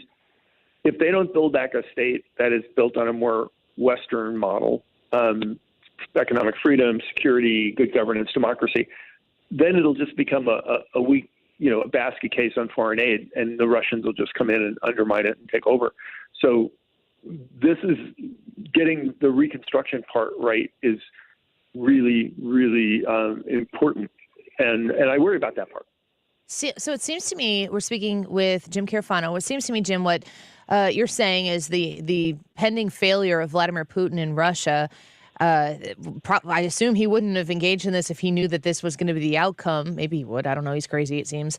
But Ukraine's success, I think a large part is due to Ukraine's actions, but there have been a lot of global communities that have contributed to Ukraine to help subsidize their success, their hopeful success. The United States certainly being one of them. How do other parties play into the success that Ukraine has had? Well, there's no question there wouldn't be a Ukraine today if it wasn't for the military aid. I mean, absolutely, Ukrainians are fighting, and they using state, and it's very efficient. There's no fraud or corruption in the military aid side of that. And 50% of the military aid comes from the United States. So there's no question there wouldn't be a free Ukraine today without the United States of America. That's true. There's two challenges and opportunities going forward. The challenge is Ukraine's going to have to rebuild in a way that makes it resilient against Russia in the future and a better partner for the West. We don't have a really great track record at nation building. This administration has a terrible track record on foreign policy, which consists of mostly just throwing money at the problem. So I'm just horrified to think that we could win the war and lose the peace. And so that's a big issue. But the other issue is if you're following news, is all along the Russian periphery, things are moving because people sense a weakening in distracted Russia. So we saw this in the fighting between Azerbaijan and Armenia. We've seen it squabbling in the stands. We'll see China rejiggering around. This actually creates opportunities for the United States. We should be building on the Russian weakness, essentially to strengthen the areas of stability and freedom. People can never forget. We're super grateful for the American military aid, but Joe Biden was dragged into this. He is not a leader. The only reason why we're giving military aid is because the Ukrainians weren't bowled over in the first couple of days, and we were really embarrassed into supporting them. And now, so there's nothing about Joe Biden working proactively to make the world better. He put us at risk in the Ukraine. He had a stupid, useless plan to deter the war that completely failed. In Iran today, we see people trying to bring down the government, shooting women in the street, even as Biden is trying to do $1 trillion deal with the Iranians He still doesn't really have a plan to deal with China and Taiwan. So we do not have a strong foreign policy leader.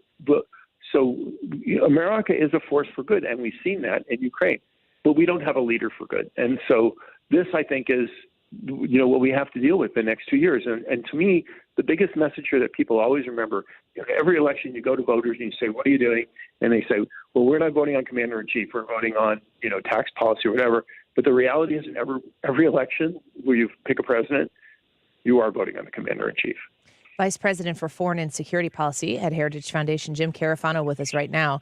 Comparatively speaking, you're putting a lot of the onus on the administration that is there right now, President Biden, and his policy and lack of leadership mostly to suggest that contributed to the way things have unfolded here.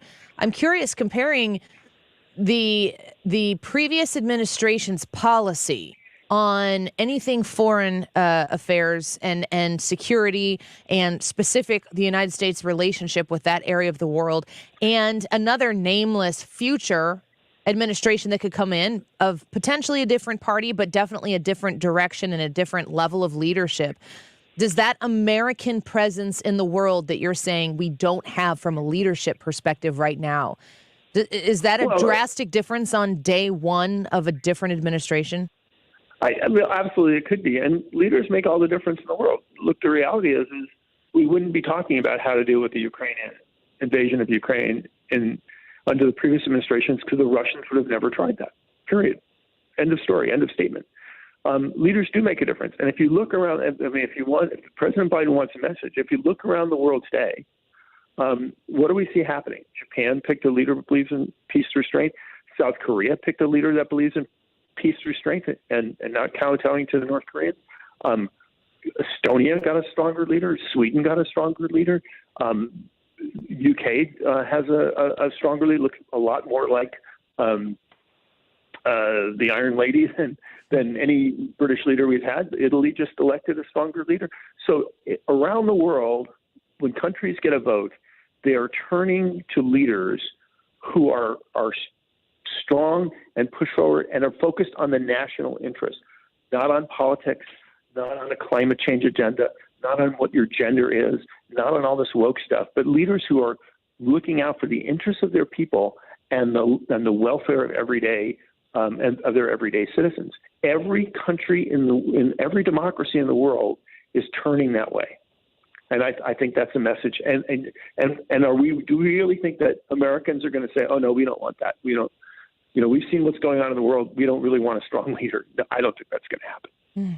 I'm from your lips to God's ears. Jim Carafano with us right now, speaking about foreign relations, of course, and security policy as well here in the homeland. I want to give you the opportunity to talk about some of the dramatics that are always pushed into the media surrounding the issue of immigration and the administration's reaction. You talk about lack of leadership. It's almost as if this is just happening all around him and he's just sitting, sipping tea, saying it's fine. Can this continue for 2.5 more years for the rest of this term of President Biden's administration? I don't think that's really feasible. I mean, we're already at over 5 million. By the end of his term, the number of illegal people in the country could have doubled. I mean, it would be one of the largest states in the country, and the costs just keep spiraling astronomically. I'm not even sure this administration, can keep it up. I'm not sure they can. It would be really interesting. I mean, it's sad because the consequence of this is this isn't a TV show. It's the everyday Americans and taxpayers bearing the burden of this, and it's just it's horrific to watch. But it's like, how long can this go on? I mean, it's hard to believe that they could just continue this unfettered for 2 years, and then just turn it over to the next guy and say, okay, you fix it. But maybe they'll try. Is it possible to undo, or is it only? Oh, it's easy. No, it's totally. This is the interesting thing. I just actually did a spot for a documentary on this. If you look, what the last administration demonstrated was that under existing law, without changing any laws, and at really a very reasonable price, you can actually turn the spigot off, turn the flow around, curb the cartels, restore this thing, and deport people. It's actually incredibly doable. And we know we can do that because the last administration did it. So we know it's doable. It's like a guy that says, how can you prove that gravity works? Well, I drop a ball and it falls, right? I enforce the laws and they work. So yeah, it can be done. Well, we will have to pay close attention when we have the option to look for people who are leaders. And your wisdom on these issues is always just appreciated here on the Annie Frey Show. Thank you, Jim, for being back with us today. Hey, thanks for having me. It's good to be back. Thank you so much. Jim Carafano, the Vice President for Foreign and Security Policy at the Heritage Foundation. Go say hi and hello on Twitter at JJ Carafano. We love talking to him. Good relationship with the Heritage Foundation here on the Annie Frey Show. We're going to take a quick break. I want to remind you about the Annie Frey YouTube live chat poll. If you jump on to the Annie Frey YouTube channel, you'll see that we are live right now. Subscribe to the channel while you're there.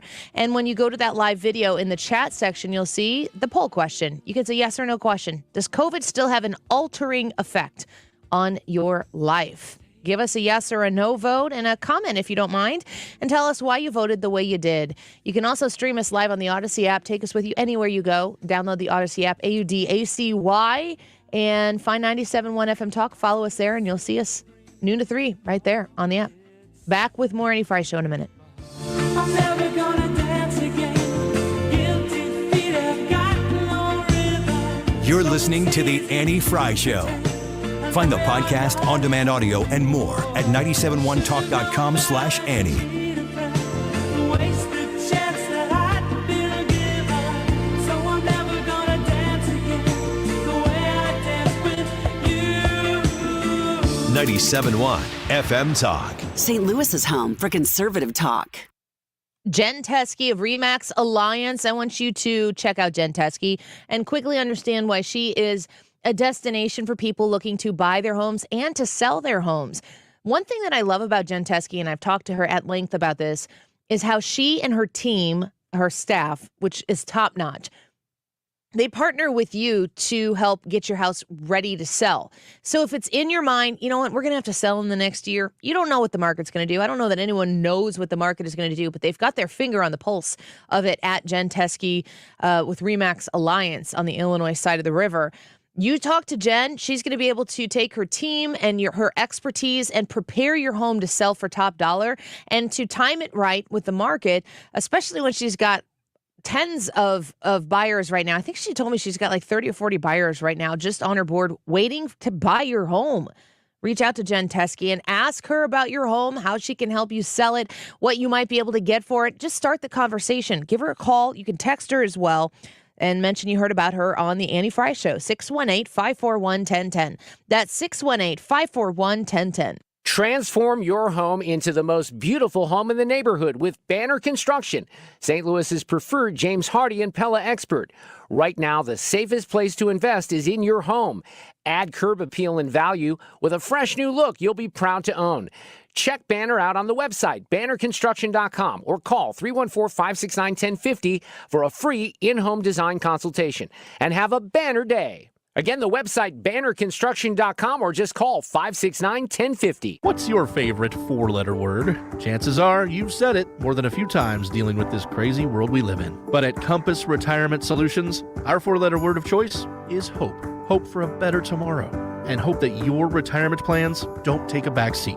You've watched inflation soar, and maybe your retirement future feels a little uncertain right now. But all hope is not lost. Find out exactly how much risk you're still taking with your investments. Find out how you may be able to save big on taxes. And find out how having a written retirement plan just might give you the hope you've been looking for. Call today to set up a meeting. 314-373-1598. That's 314-373-1598. Compass Retirement Solutions. 314-373-1598.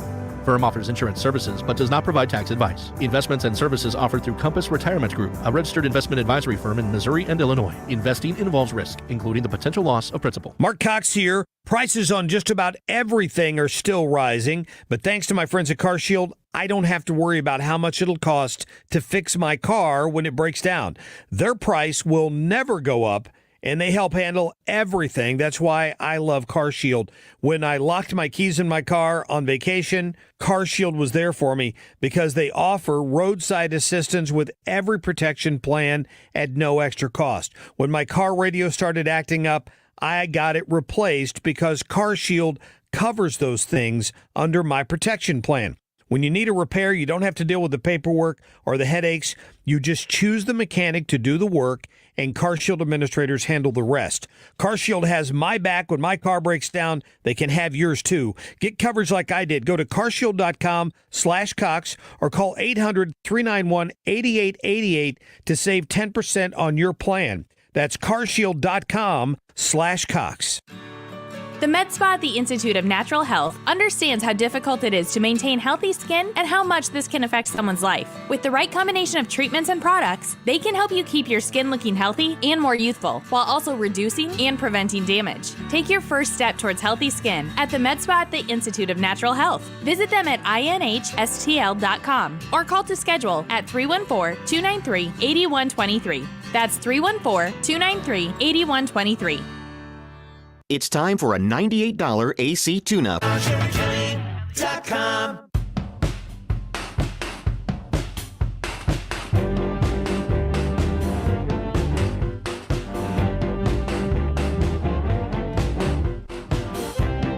This is the Annie Frey Show. Follow Annie on Twitter at Annie Frey Show. Found hay in a stack of needles, 4-leaf clover in a mile of weeds. Found the one understands my downs. Found the one puts up with my needs. Of everybody under the sun, I found the one. According to the New York Federal Reserve, total household debt is now at a record high of more than $16.1 trillion. A lot of that is housing, but it also includes a whopping $890 billion in credit card debt alone. And much of the growing debt is on a variable rate, meaning it will go up as rates go up, and it has been. Listen to this. According to Bankrate, the current average credit card APR stands at 18.1%. That is the highest since 1995. That's bad. Somebody should tell President Biden it's bad. It's getting worse. Welcome back to the Annie Frey Show. We're happy that you're here. The YouTube live chat poll, does COVID still have an altering effect on your life? Yes or no? We talked a little bit about this yesterday from Wiggins America. Brad, this question, I'm going to let you answer it right now. We'll get to Hannah and Ryan's thoughts on it later in the 2 o'clock hour when they come back and join us. Does COVID still have an altering effect on your life? Not really. I don't do anything differently than I did before COVID. I mean, I guess the only thing you could say is whenever I go to the doctor's office, I got to wear a mask. Any place that asks me to wear a mask, I generally have them give me a mask because I don't carry them with me anymore. Are there places? You know what? I was trying to think of that the other day, and the only thing that I can come up with is doctor's offices. Those are the only places that want you to wear a mask. As a matter of fact, my dad had a surgery recently, and I went to drop off some dinner for him after they had the surgery. Not for my dad, for my mom, who was there with him. And I walked up to the double doors in the hospital, and the nurse or the receptionist lady was sitting there, and she's just staring at me because I'm not wearing a mask, and I got a big old bag of food. And she's staring at me, and I'm staring at her, and she's staring at me, and I'm staring at her. And I just stopped at the double doors, and I waited there because I wasn't in the hospital yet. And then my mom walked around the corner, and I was able to give her the food right there, give her a hug, tell her, I'm thinking about him, praying for him and stuff like that, and send him on the way. But I was like, man, I just realized that at that moment that if I wanted to go in there and see my dad, I would have had to put on a mask and done a bunch of other stuff. So in the medical area, yes, but everywhere else, I don't know of anything that it's still affecting me. I wonder if COVID never had existed, if people in hospitals could make the case, and there's hospitals and there's like going to your pediatrician's office or, I don't know. I was going to say the dentist. If you have a dentist who's making you wear your mask and they're like, all right, now take your mask off and let me put my hands in your mouth. But anyway, I could almost see if I'm going to tell you what, when my grandma was in the hospital, my dad has had a couple surgeries. If they said to me that you need to wear this mask to keep dad, grandma, grandpa safe, I'd not even pre-COVID, I would not have been offended by that at all. Mm-mm. I would have just done it. Yeah. You know, if you're in the ICU, if you're in the emergency room or whatever, like there would have been no hesitation on my part to just do that. Because in a hospital, I could see how people who have a compromised health situation, you wouldn't want a cold to get through to a patient that was fighting some sort of illness. That was immunocompromised in some sort of way. I understand that like extensive chemotherapy can cause that, and it doesn't surprise me at all. But then if you've got a place that's like if you're like going to the chiropractor, I don't know that needs to be like masked for that purpose. So just to do the widespread wear a mask in any medical facility, it's like. I don't know about that. So what you're saying is a targeted response would be better. Just based in common sense. Just rooted deeply in common sense. It is actually shocking to me when I am at a Cardinals game, if I go on vacation to like a place in Florida where they've loved freedom and embraced it a little bit longer than us folks in Illinois. If I go to a sporting event, like a local sporting event of my kids. And I look around and I'm like, we're all sitting talking to each other. We're living our lives. And I go back, in my mind will give myself about 60 seconds to say, think about the way this was, how ridiculous and awful what we did specifically to our children for so long. Because I don't ever want to forget how obnoxious it was. I feel like it is still shocking to me to remember how we were during that time. Mm-hmm. And I'm not talking about the 15 days. I'm not even talking about the 30 days. Mm-hmm. And I'm actually not even probably talking about keeping kids home through the end of that semester. But beyond that, summer of 2020, oh my gosh, like the people who had power, who had just had the little taste of authority and authoritative drive that they could use COVID to push on their subjects. Never again. Well, and it like the thing that you were talking about the way it was in schools, like basketball teams. If you're playing basketball indoors in Illinois, you had to wear a mask. Mm-hmm. Nobody wore them. No, the way they were supposed to. Under their nose, on their chin, just whatever. But the thing is like you sit there and you think about this, and it wasn't for any benefit of their own. The rulers that you were talking about to exercise their authority, it wasn't for any benefit of their own. They didn't gain anything by doing it. It was just forcing people to do what they wanted them to do. It was a very I don't know.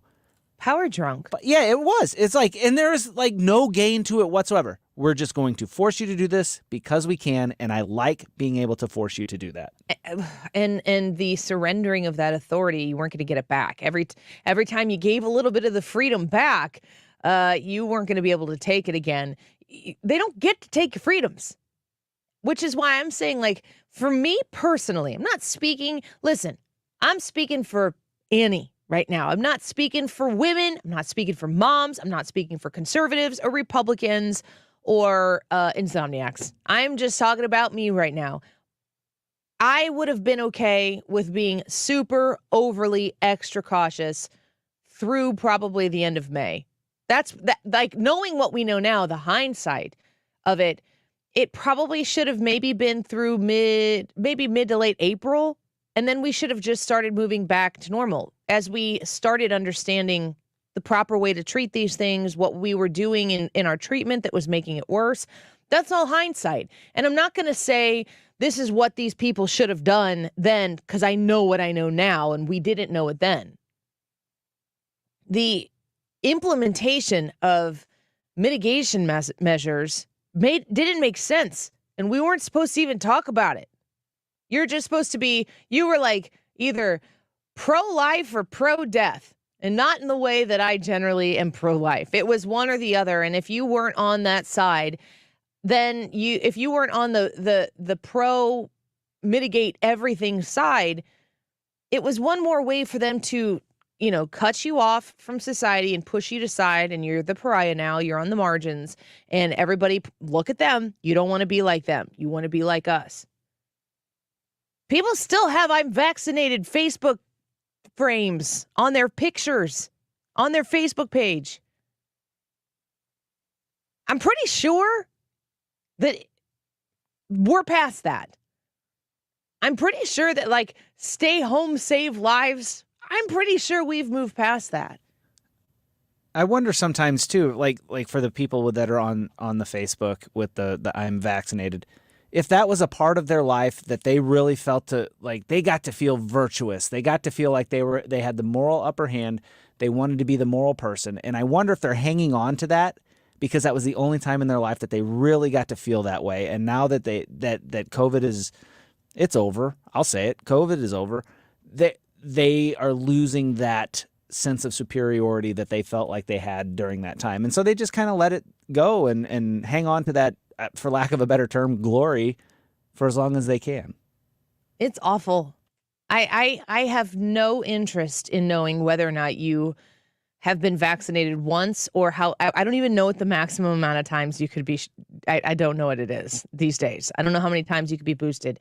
If that's what you think is best for you, knock yourself out. Like, I don't mind at all what your status is. If you're super pro vaccination, I'm happy for you.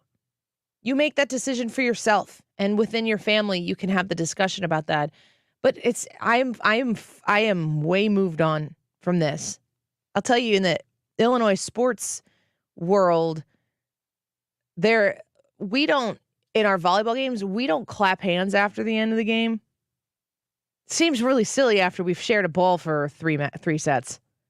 And they go sit and talk to each other and share drinks and stuff after the game or whatever. Like, I'm not for that, but that's what these kids do. To suggest that we shouldn't clap hands after the game, I think that's unfortunate.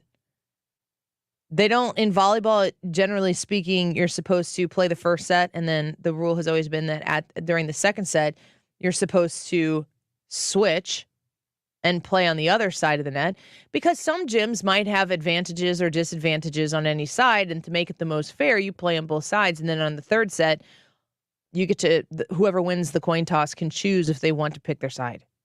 Now they don't switch sides anymore.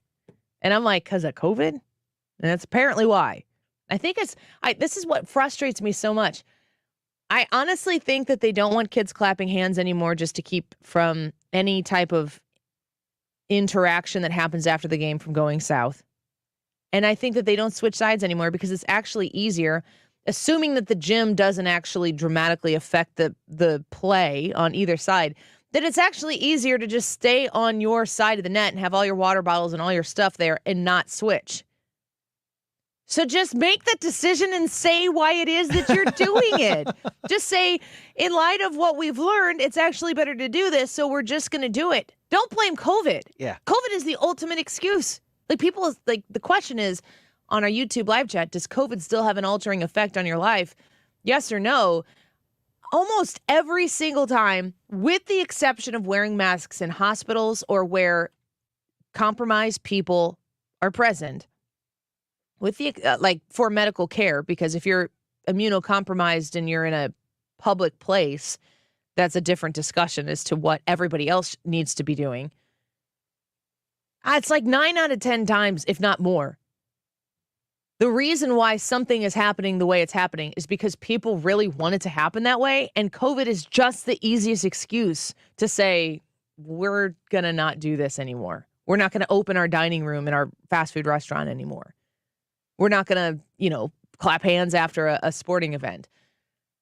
Just make a decision and own it and do the thing that you think is the right thing or the best thing. And stop blaming COVID. That's the only way that we're going to collectively move on. But I don't know that I don't know that people who lived this and attach it so closely to politics, I don't know that they'll ever let go. Yeah, I could see this being like generational. Ew. Just hanging on. I mean, maybe the kids not so much, but you're a youth pastor. Do children that you interact with through your church, do they seem affected by COVID? No, not our kids. Our kids are pretty, well, they make jokes about it. Like anytime somebody coughs, it's like, oh, is it COVID? Mm-hmm. But no, I don't see anything. Sometimes the kids will wear a mask to youth group, but it's less to do with I don't feel safe because of germs and more to do with I just don't want to feel that exposed to everybody. I've heard that from teachers. Yeah. Oh, it's awful. Like, we want to see your face. We Mm-hmm. want to see your smile. And that is, I mean, I don't think we have any idea what we have done to these kids and won't know for probably another 10, 15 years. Oh, when they're old enough to talk about it and react to it. Yeah, it's gonna be bad. And I don't think people really understand how bad it's gonna be. Like the question is we can't let the cure be worse than the disease. And I think that the cure, our solution to what the problem was, is going to be, in the long run, a lot worse than the disease ever was. Well, we have a responsibility to improve upon it and to move forward. And if I'm sitting, I went and bought some playoff tickets for the Cardinals. Super Betterment. excited for you. Thank you. I'm a little jealous. I'm a little jealous. And they were turn it into excitement. They had $40 standing room only tickets left. I didn't realize until the afternoon that they had gone on sale the Friday that they did, because I usually try those are the tickets that I will spend money on. I don't really go during this summer. We have our own baseball stuff going on, and we'll get opportunities to go to the game through the radio station and take the family. And I love being at the ballpark, but playoff tickets I will pay for happily. And when I'm sitting there and Albert Pujols hits a home run in the 5th inning. When Albert Pujols hits a home run in the 5th inning, I'm going to be like hugging the people next to me. And it will maybe occur to me later on in the day, like, how absolutely horrific that would have been when COVID had set in, and how we repelled from other individuals, and how, as somebody who is not a hugger, I am not a hugger. People ask me for hugs. I had somebody just yesterday ask me, like, can I have a hug? I know you're not a hugger. And I'm like, yes. And I don't even, since they know, I don't even pretend to like want to do it. I don't mind hugs, like, once I'm engaged in them or if they're purposeful, meaningful hugs, but I'm not a casual hugger. And when those things happen later on in the day, like in a baseball game, you have a celebratory moment. You share that with somebody else, even a stranger. And those are important parts of society and of community and of being together.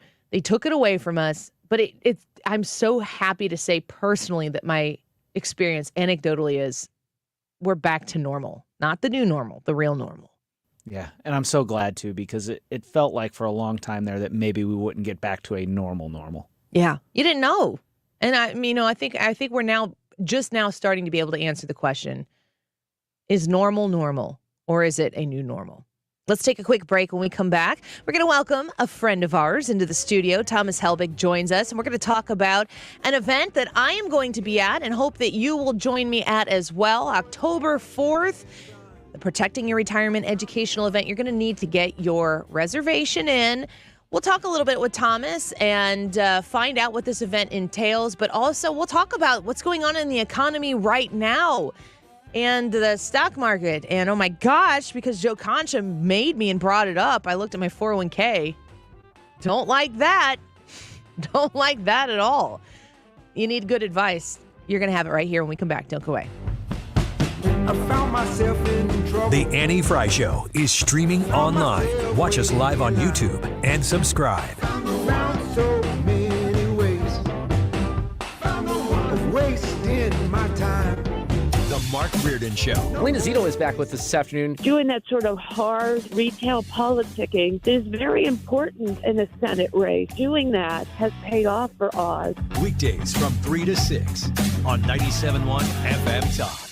Michael's Flooring Outlet. I want you to consider shopping igotfloored.com right now. You can type that website into your phone browser, into your desktop browser, igotfloored.com, and start looking at the flooring options that they have for you. They can do both commercial and residential, of course, projects for you, and they are the best. They have a perfect combination of a staff that knows how to help you find what you're looking for. If you think you know what you want, if you have no idea what you want, but you have a situation where you've got some flooring that is required to be replaced, they'll help you navigate both of those situations. The other thing that they're fantastic at is putting quality and value together in the same sentence and delivering every time. Michael's Flooring Outlet has a whole host of different products for you. You can shop their in-stock products, their performance products, carpet tile, hardwood, laminate, tile, luxury vinyl, waterproof flooring, vinyl, natural stone, glass tile, top brands, including that Mohawk Smart Strand brand as well you might be shopping for if you're looking for carpet. Find all the details online at igotfloored.com. Finding great candidates to hire can be like, well, trying to find a needle in a haystack. Sure, you can post your job to some job board, but then all you can do is hope the right person comes along, which is why you should try ZipRecruiter for free at ziprecruiter.com/radio. ZipRecruiter doesn't depend on candidates finding you. It finds them for you. Its powerful technology identifies people with the right experience and actively invites them to apply to your job. You get qualified candidates fast. So while other companies might deliver a lot of hay, ZipRecruiter finds you what you're looking for. The needle in the haystack.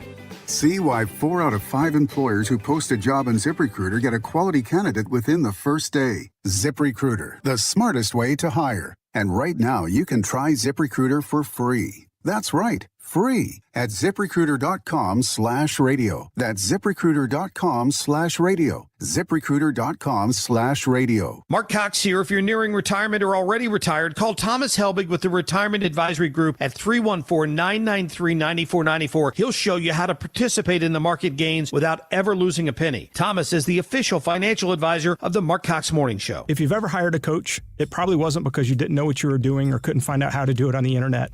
It was most likely because a coach brings a level of accountability, additional knowledge, and useful second set of eyes that helped you achieve your goals. In a strange way, IT works the exact same way. If your organization has problems finishing IT projects or delivering consistent service to your team, you are not alone. We frequently get contacted to not only help regional companies solve the day-to-day service issues, but also complete IT projects that have stalled or never gotten off the ground. Because we have different teams with different skill sets, these things can happen together, fully coordinated and documented for your organization. When you work with Acropolis, the urgent tasks will never get in the way of the important strategic ones. We pride ourselves on having long-term clients, with some for more than 20 years. Just like many other companies in St. Louis, you can benefit from the size, skill, and accountability that our Acropolis team can offer.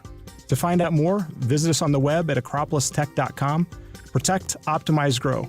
Call Acropolis today and we can help. Diamonds Direct's unbelievable zero-interest finance offer is coming to a close, but you have until this Sunday to take advantage of 5 years zero-interest financing on any purchase. Now more than ever, it's the smartest way to buy. You can get that engagement ring or fabulous piece of designer jewelry and spread your payments over 5 years without paying a dime in interest. This amazing offer is good through this weekend only. Diamonds Direct, your love, our passion. Get all the details, including special Sunday hours, at diamondsdirect.com on approved credit. You're listening to the Annie Frey Show live from the Air Comfort Service Heating and Cooling Studio. Get your HVAC system ready for fall with a heating system check included with all maintenance plans starting at $15 a month. For details and to get into your comfort zone, visit aircomfortservice.com. Information to keep you moving.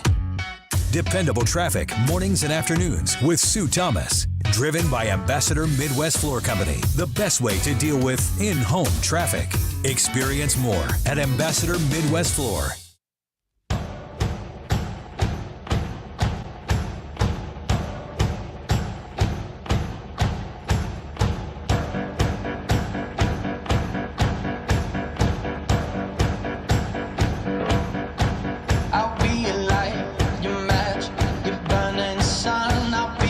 You're listening to The Annie Frey Show. Find the podcast, on-demand audio, and more at 971talk.com/Annie.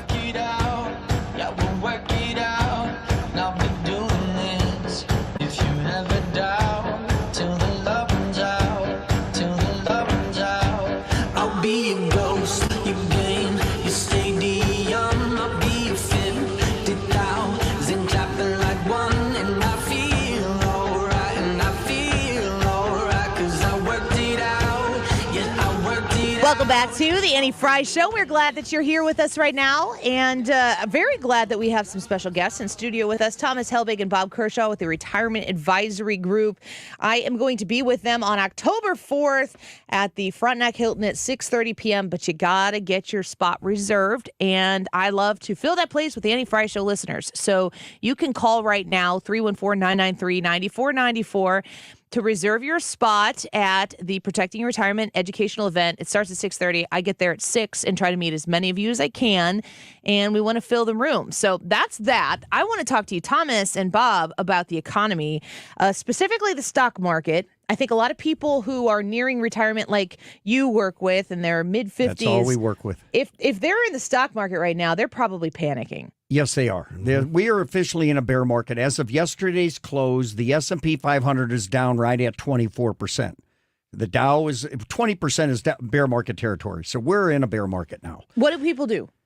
Like, what if they're looking at wanting to retire in the next 10 years? Do they need to have a different strategy? Yes, a different strategy. Call us if they're working with if they have their 401k at work. If they're 59 and a half years old, that's a magical number. Take advantage of it's called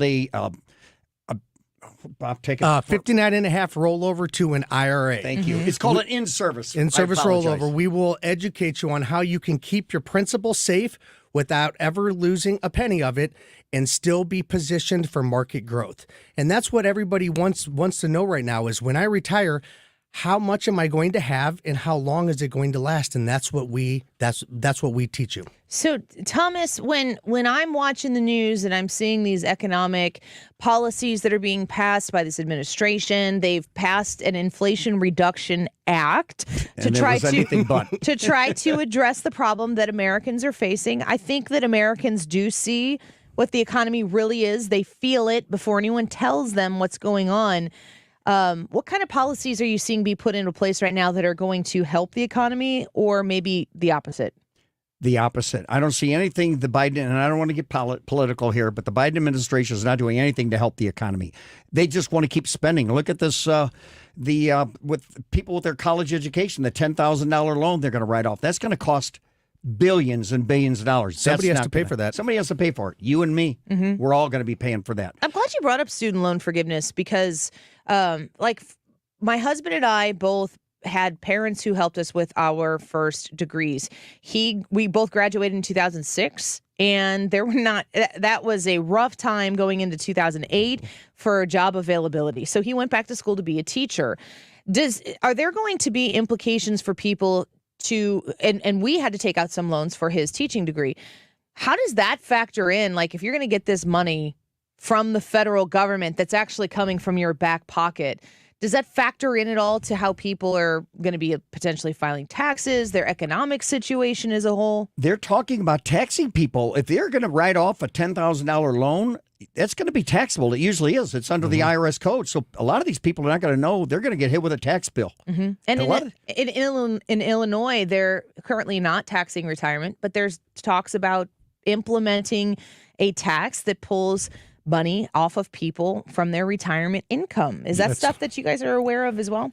Depending on, they're talking about it, but it hasn't passed yet. So I'm not sure what's going to happen there. I mean, people will be up in arms to be paying even more tax. Most people have their money in their 401ks, IRAs, things like that. That's all taxable anyway when the money comes out. So I don't know how they're going to tax it more. I really don't know. But folks, you need to come to this event. Learn the strategies why our clients have never lost a penny in the last 36 years. And we'll show you how to avoid the fees you're paying on Wall Street also. Don't wait till it's too late. Don't wait till you've lost half of your hard-earned money, your assets, before you finally do something. When you're younger, you have that time to play on Wall Street. You have 10 to 15 years to make that money up.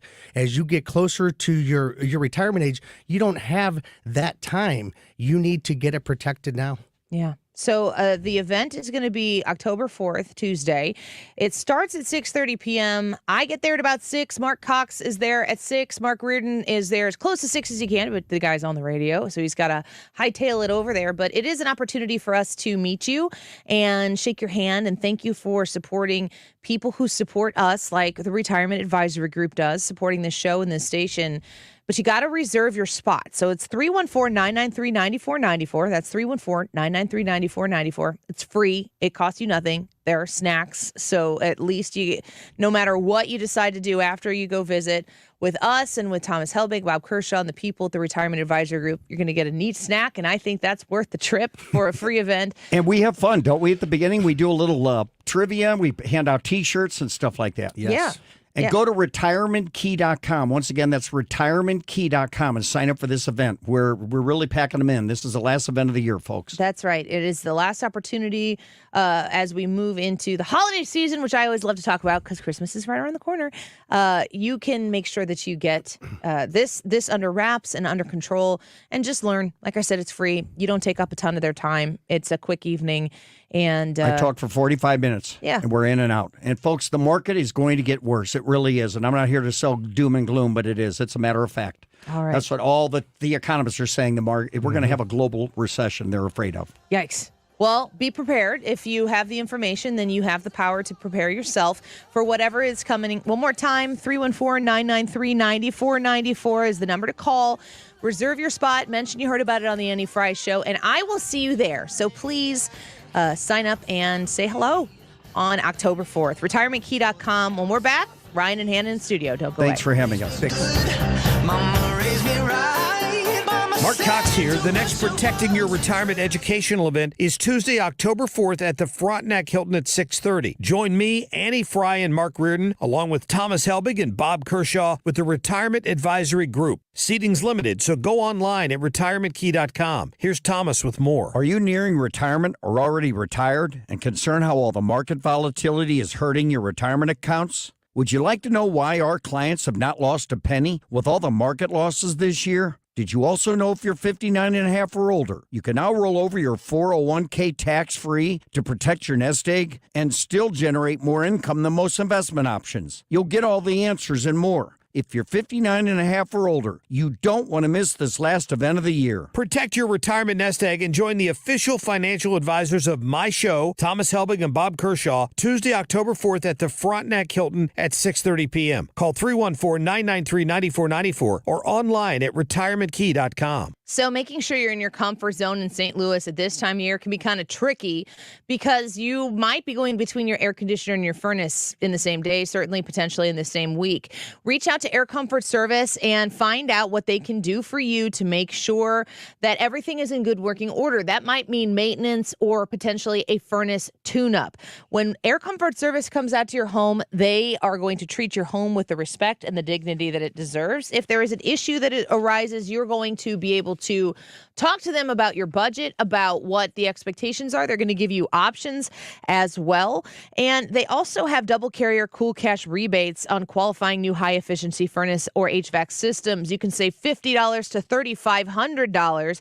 Air Comfort is always looking out for you to make sure that you get the best system in your home for your needs, but also connecting you with great financing and rebate opportunities. Reach out to my friends at Air Comfort Service to get in your comfort zone online at aircomfortservice.com. Hi, my name is Curtis Barks with Complete Auto Body and Repair. In honor of our newest location in Cottleville, for any new customers, simply come into any of our 6 locations and ask us to pay the first $50, and we will. That's right. That means brakes, suspension, alignments, air conditioning, even our auto body work. Please come see our team or visit us at CompleteAB.com. If it's not perfect, it's not complete. Others can't compete with Complete Auto Body. Dad, and service. Oh yeah, and service. He fixes cars. Learn to make money 5 ways with rental real estate. Double your money with apartments. And get your map to financial freedom. And that map starts with a free workshop. Sign up now at lifestylesunlimited.com. Click on the Join Free Workshop tab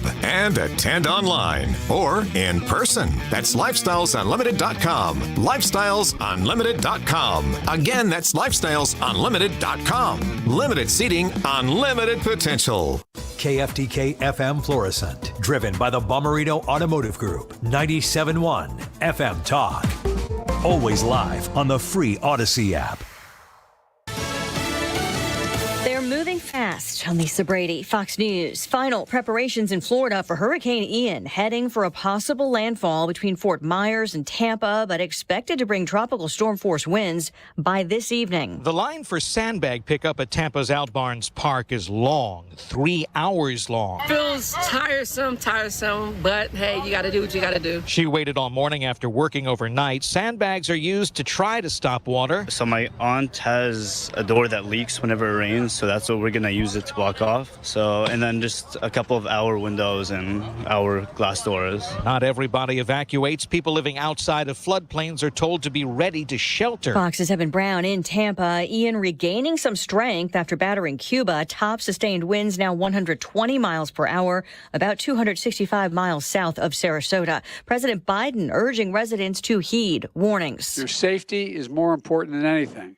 And I know our hearts are with everyone who will feel the effects of this storm, and we'll be with you every step of the way. We're not going away. He spoke with 3 Florida mayors earlier today and met with the FEMA administrator. The storm will have an impact on the oil supply, at least temporarily. Regulators say 14 oil and gas platforms have been evacuated in the Gulf of Mexico. Sabotage suspected after leaks in 2 natural gas pipelines that run from Russia to Europe. The Polish and Danish prime ministers say it's no accident. White House spokeswoman Karine Jean-Pierre. I know our European partners are investigating this, so we stand ready to provide support to their efforts once they have completed their investigation. The leaks were found after explosions in the Baltic Sea and international waters. Meantime, just getting word the U.S. ambassador to the UN plans to introduce a Security Council resolution condemning the votes that wrapped up today in Russian-controlled parts of Ukraine. America is listening to Fox News. Finding great candidates to hire can be like, well, trying to find a needle in a haystack. Sure, you can post your job to some job board, but then all you can do is hope the right person comes along, which is why you should try ZipRecruiter for free at ZipRecruiter.com/free. ZipRecruiter doesn't depend on candidates finding you. Its powerful technology identifies people with the right experience and actively invites them to apply to your job. You get qualified candidates fast. So while other companies might deliver a lot of hay, ZipRecruiter finds you what you're looking for. The needle in the haystack. 4 out of 5 employers who post a job on ZipRecruiter get a quality candidate through the site within the first day. ZipRecruiter, the smartest way to hire. And right now, you can try ZipRecruiter for free. That's right, free. Just go to this exclusive web address, ZipRecruiter.com/free. That's ZipRecruiter.com/free. ZipRecruiter.com/free. Air Comfort Service Heating and Cooling Weather with Chief Meteorologist Dave Murray. Doesn't get much better than this for early fall. All about sunshine this afternoon. Very comfortable outside, 72 tonight. Clear skies, 60s this evening. Chilly times overnight, 42. Wednesday, coolest day of the week. Sunny and 68 for the high. Down to 40 Wednesday night, Thursday morning. Thursday and Friday, sunshine and 70. Not bad at all. This is 97.1 FM Talk. Chief Meteorologist Dave Murray. Hey 97.1 listeners, it's Annie. I'm inviting you to come meet us in St. Charles this Wednesday, and be sure to bring the diapers. The Annie Frey Show is teaming up with Princess Storm's Diaper Drive from Hot 104.1. We'll be at Ruler Foods in St. Charles broadcasting the show live from noon to 3 and collecting diapers. They're going to be donated to the St. Louis Diaper Bank. Step up for those in need right here in our community. Come out and see us. It's the Annie Frey Show on location at Ruler Foods in St. Charles this Wednesday. CAJonesInc.com. That's the website to go to look at your dream home. You can even customize what you would like to see happen, what you'd like to see in reality through their buildable plans. I was tinkering with that the other night, maybe I think it was last weekend, and I love this feature. So even if you just like to play around with this type of thing, you can pick colors of the siding, of the shutters, of the roof, the different layouts. You can see how this is going to be affected in your home.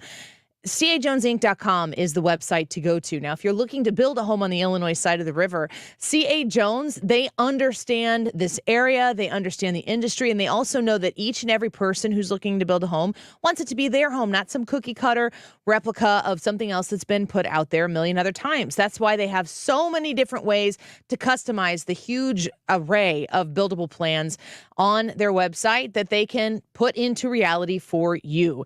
CA Jones is easy to find on the website. I bet you've probably even been in a C.A. Jones home before. You didn't even realize it. You can find all the details online at cajonesinc.com. This is a great time of the year to upgrade the energy efficiency in your home with my friends at Window World. Mark Cox here to tell you more about my experience with Window World. They replaced a couple of windows at my house. They were just panes of glass. We wanted to be able to get some airflow into the master bathroom. They came out, they gave us a free estimate, and then had the windows at seams installed in no time. Very professional, lifetime warranty I get, and you get an extra double strength glass on their replacement windows that's not common. So you're getting a great price, simply the best for less. They do front entry doors, rear entry doors if you're looking to replace that back door or sliding glass door in your home. They've got a great selection at Window World. They're also right now offering 18 months, same as cash financing, of course, with approved credit. The preferred window of the St. Louis Blues, 314-993-1800, windowworld.com. You've listened to 97.1 FM Talk. You've heard of Doug Voss of Voss Financial and Safe Money Radio, as he has been a staple as the financial expert on the station for many years. You can hear him on Safe Money Radio several times a weekend right here on 97.1 FM Talk. And you can talk to Doug Voss directly. Here's his number. Call Doug at 844-676-SAFE. That is 844-676-7233. Doug Voss is a registered representative. Securities offered through D.H. Hill Securities, LLLP. Member FINRA and SIPC. Would you like a cleaning product that can be used in the garage, the laundry, and the kitchen, and save space in your cabinet? Hi, I'm Bruce Fabrizio, inventor of Simple Green. To learn more, visit us at simplegreen.com. Everybody knows you gotta get it at Clement. Everybody knows you gotta get it at Clement. Find the car you want, new or used. Get it at Clement, get pre-approved. Everybody knows you gotta get it at Clement. Everybody knows you gotta get it at Clement. ClementAutoGroup.com. Want to listen to 97.1 outside the listening area? There's an app for that. Download the Odyssey app, and one tap will turn the station on. The Odyssey app for 97.1 FM Talk. That is exactly what I needed to hear. Thank God someone here knows what they're talking about. That's us. That's right. Gotta love this American ride. All right, you need to take the time and get the full picture.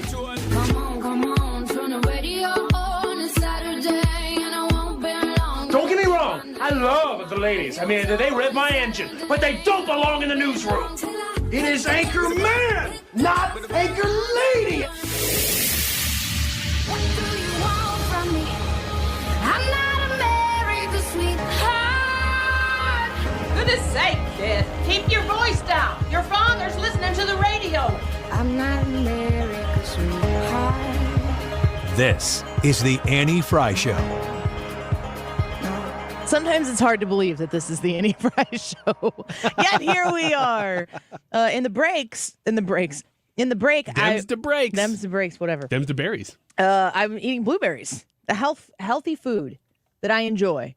But you might not be able to tell because they're incredibly tart, but I'm still eating them. Here, eat this one, Ryan. Are you calling me a tart? Everyone knows. Little tartness to that one.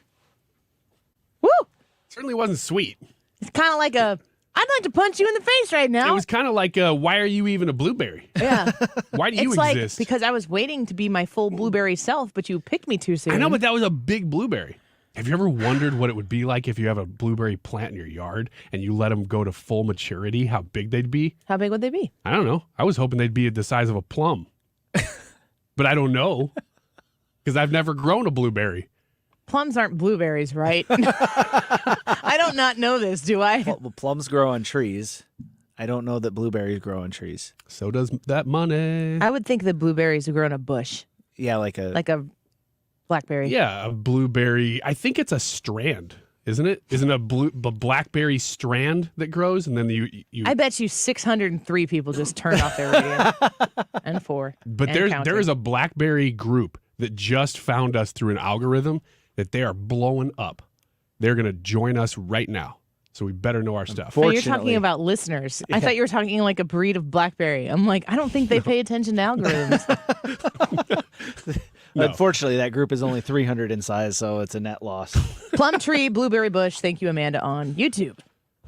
There we go. Plum tree, blueberry bush. If you are on the YouTube channel, you've probably already voted in the YouTube live chat poll. If you're not, this would be a great time, or not, to go and join us there on the Annie Frey YouTube channel in the live chat and vote in the poll. Does COVID still have an altering effect on your life? Yes or no? Ryan, what do you think? The virus, no. Everything else about it, it's waning, but yes, I do think that stuff is not gone. So you're a yes vote? Yes, I'm a yes. How? Elaborate. Okay. I have 10 more minutes in the segment. There are, okay. I think a lot of the mental effects of it still exist. Part of this, too, is that in this part of the country, we have gotten over most of it. And I don't know about mentally, but I just mean the political stuff, the social stuff. But there are parts of this country still. A buddy of mine's going to a Comic-Con in New York. Full mask mandate still. Did you say Comic-Con? Comic-Con. That's one too many C's. That's 3. You want me to just do 2? Comic-Con? Yeah, that's the one. That's the C that I had trouble with. So look at these people out in the park just living. I their can't life. do that. I can't know. look at those people. That's a little dog. He's about to poop. So yeah, he's walking like he really. It makes it on the show about once a week. Comic-Con. The dog. I want to see this Not pooping the dog now. Just poop. Once a week. I love that walk they do when they gotta poop, but they're not pooping. Comic-Con. So Comic-Con. There should be 3. You did 4. No, 1, 2, 3. 3. Yeah, Comic-Con. He's going to a Comic-Con in New York. Full mask mandate in the building, and I don't know if that's done. Is it the Comic-Con or is it Good New question. York? I don't know whether that's done by the city or whether that's done by the state. Or It's like takes away some of the sizzle when Batman has a mask on. Well, the problem is the part that Batman doesn't have masked would now be masked. The mask has a mask. Yeah, well, no, his mask is only over his eyes. He So you'd starts have to- looking like Deadpool with bat ears. He would only be masking the part that's unmasked. Just eyes. But also a friend of mine in... Imagine being so dedicated to something that you go to Comic-Con and wear masks. Full costume with a mask over it. I'm not judging. Like Iron Man costume with a mask over the Iron Man full I'm just face. acknowledging the irony. So in other countries like Japan, because I have a good friend who's living there, he said it's still 2020. It hasn't changed at all. In Japan? In Japan. So, yeah. But those countries, Asian countries in large part wore masks well before COVID existed. That's true. But he said Incomparable. they're so paranoid. And he said they believe the government much more than we do here. They just trust that the narrative is the narrative. And he said he's having trouble because coming from here to going to there, he's like, man, we were over it. We were moving in the right direction. And now I feel like I've taken 10 steps backward because socially you go on a train. Nobody talks on a train there, apparently. It's very quiet. But everybody will look at you if you're not doing what everybody else is doing. You wouldn't like it, though, because they got to shove you onto the train. So they don't... That might be the subway. But. They don't... they don't talk on the train. Mm-mm. So you could go there and not wear a mask and they'd all like really loudly stare at you. Mm-hmm. You deal with it. I just loudly stare back. I always give him suggestions for how to break social norms, and he never does it. I'm proud of him. Because there's other things you can do on the train. How does it have an altering effect on your life? It still, to me, mostly comes down to schools with my wife. And Do they have masks? No. Mm-hmm. But the effects of having learned remotely, not for that, they didn't skip a lot of school, but even just a little bit that they did, and the way that school was treated for a year, a lot of kids, and kids coming from homeschool, kids coming from other schools, the expectations on kids is so low, and they know it, and they're not achieving. And so that to me is a concern that's going to go way beyond. So it's this not really moment. on your life. You think that it's altered life. I'm talking about like your personal. Like me personally? I'm talking about the way you go from the time you wake up to the time you go to bed. Does COVID affect your life? Not really, other than in a doctor's office. Other than that, not really. Yeah, that's kind of what we've established here. And I don't frequent doctor's offices these days very often. But if you have somebody who you have to go to see a checkup or whatever, it's probably pretty jarring to, oh man, like I got to put a mask on. I've said this before, but I will repeat it because I think other people have the same type of reaction. I will go to Target and get out of my car and have a moment of, because I don't want to put a mask on. I was not really one to go into stores and wear masks. I quit going into stores specifically because they would make you wear masks, and I was not wearing masks in stores before it was cool. Good for you. I still have that it is so annoying to me that was in place, but then I'm relieved that I don't have to do it. So it's kind of an internal thing. I don't know if that's really affecting my life. It's kind of like a happy thing now that it's an acknowledgement that it's over. But if you don't go into a doctor's office for any regular reason, I just don't know that there is much. The kid thing is different. And I know all three of us in here are married to educators, so we have different experiences and probably hear different stories at home. But the masking of kids is one thing. Go look at what your state's standards were during COVID. Go look and see. I think I'm getting this correctly. But in Illinois, the state regulations from the Illinois State Board of Education, which, by the way, if Darren Bailey wins the governorship, he gets to appoint the people to that board. That's day one stuff for him. He said so on this show in the studio. They were not allowed to give no kid was allowed to get a grade worse than they had before all of this started. So like your final grade, it was March when everybody was going home. So it was, I guess, the middle, if not a little bit before midterm of that spring semester. They couldn't fail kids. They couldn't hold kids back. I don't know if pushing them forward to the next grade so that they don't get held back by a pandemic, if they don't know the material that is required to know to advance to the next grade, it's a really tough situation because it's not the teacher. I mean, the teachers had to do what the teachers had to do. This is why anytime somebody wants to talk about politics and teachers unions and students, and that is an issue that we talk about regularly here. I can't stress enough how much there are bureaucrats sitting in rooms on boards that you've never even heard of, making decisions that teachers then have to implement in their classroom or figure out how to work with stupid standards. It is a regularity, and it very often doesn't prioritize a student. It prioritizes a union goal or a political outcome, not the students. COVID is an example of something that was dramatically and drastically upsetting to everything. So you have to understand, of course, that there is going to be some disruption to the norm that these kids are going to have. But why were we so invested in making it last for so long for kids when it wasn't really lasting that long for other people? You, Brad, were just talking in the previous segment about kids that will still wear masks to youth group events. Mm-hmm. And you said, I'm going to ask you to elaborate on that. You said it's not because they're afraid of COVID. No, it's more of a, I don't want to say shyness, but social anxieties type thing. So whenever they put on a mask, they feel a little more secure, a little more comforted, a little less exposed to people. And it's really sad because generally whenever kids are developing and maturing, that happens as a father of young kids, Ryan, you would know this. You get your kids out into groups with other kids and they do sports and they do other things and they go to school. That development happens. And from a younger age all the way up to junior high, they weren't getting that socialization, and now it's awkward for some kids because they're like, I just don't feel comfortable around people, or I don't want to be out in public. I have social anxiety. People are judging me. People are looking at me. Sometimes I'm like, well, it's because you're the only one here wearing a mask, and they're wondering if anything is wrong.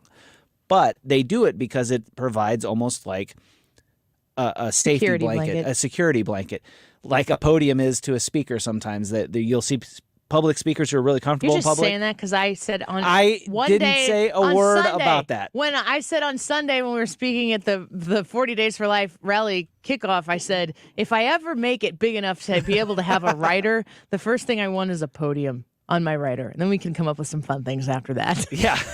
But I won a podium, and it ended up being fine. But we were out there, and it was a windy day. Yeah. Everything went great. But I did say I need a podium. He's calling him a security blanket. Yeah, it's a security blanket. That's embarrassing for both of you. You wanted a podium it's because just you shocking. never, ever, ever write notes, and you wrote notes that time, and you That's wanted true. a place to place them. Mhm. I did never think that was about you hiding behind the podium. But Part of your rider should include no wind.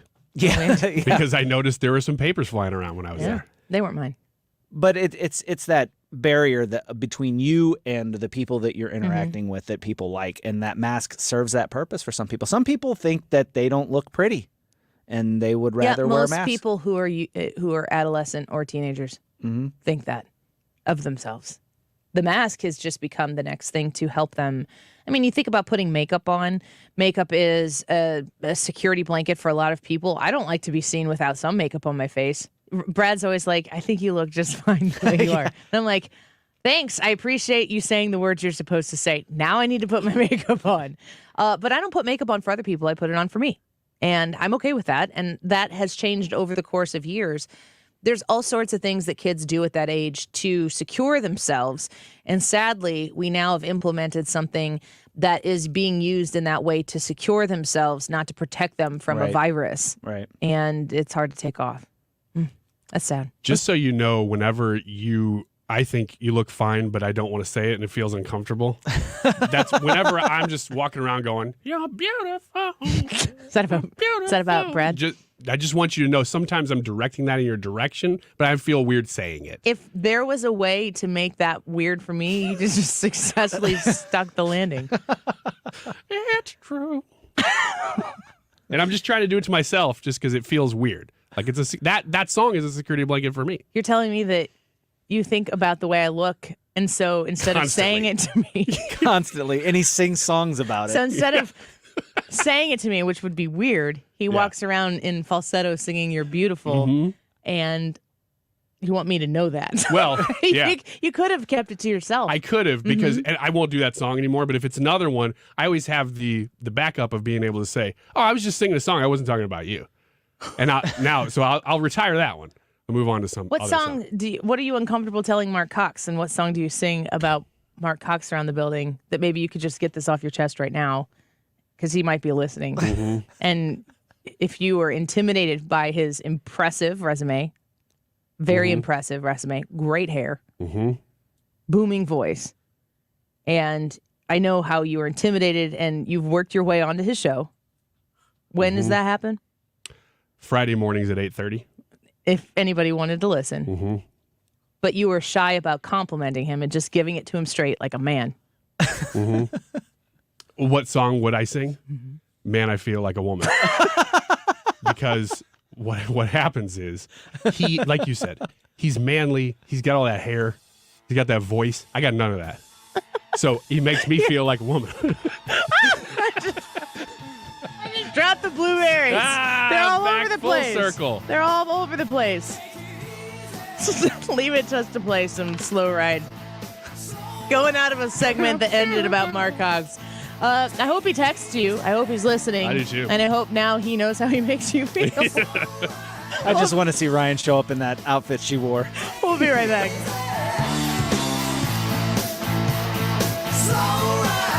This is the Annie Frey Show.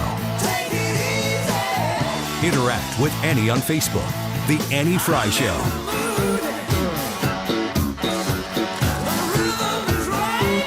If you're a fan of 97.1, get a t-shirt.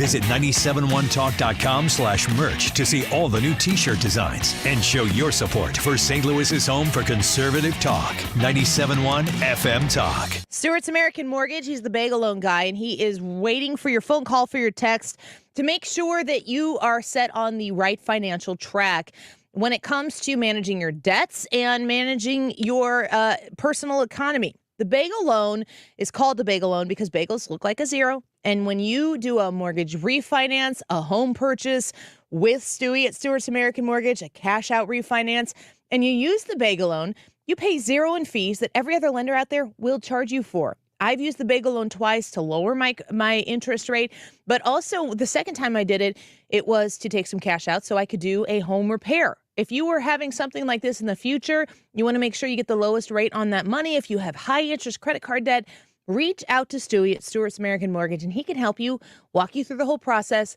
explain to you how those fees don't exist. He doesn't tuck them away. He doesn't roll them into the financing. They're not there. You can save money this way. It's a smart move. 314-324-4440. That's 314-324-4440. Google the Bagel Loan, NMLS number 226715.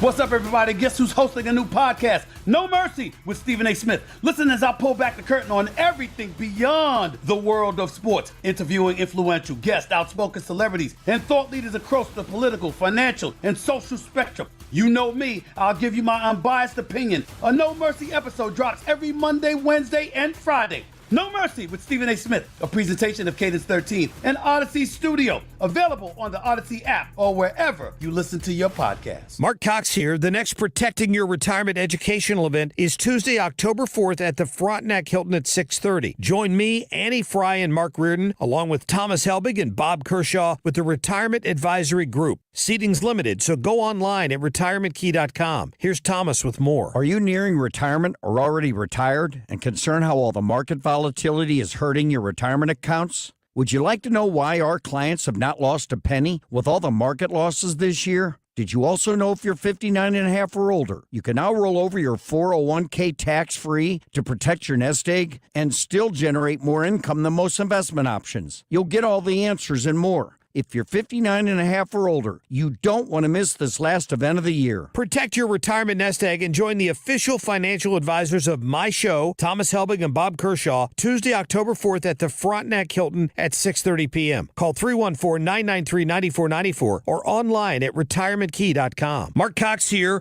Prices on just about everything are still rising, but thanks to my friends at CarShield, I don't have to worry about how much it'll cost to fix my car when it breaks down. Their price will never go up, and they help handle everything. That's why I love CarShield. When I locked my keys in my car on vacation, CarShield was there for me because they offer roadside assistance with every protection plan at no extra cost. When my car radio started acting up, I got it replaced because CarShield covers those things under my protection plan. When you need a repair, you don't have to deal with the paperwork or the headaches. You just choose the mechanic to do the work, and CarShield administrators handle the rest. CarShield has my back when my car breaks down. They can have yours too. Get coverage like I did. Go to carshield.com/Cox or call 800-391-8888 to save 10% on your plan. That's carshield.com/Cox. The MedSpa at the Institute of Natural Health understands how difficult it is to maintain healthy skin and how much this can affect someone's life. With the right combination of treatments and products, they can help you keep your skin looking healthy and more youthful, while also reducing and preventing damage. Take your first step towards healthy skin at the MedSpa at the Institute of Natural Health. Visit them at inhstl.com or call to schedule at 314-293-8123. That's 314-293-8123. This ain't for the best. My reputation's never been worse, so you must like me for me. We can't make any promises now, can we, babe? But you can make me drink. The Annie Frey Show is streaming online. Watch us live on YouTube and subscribe.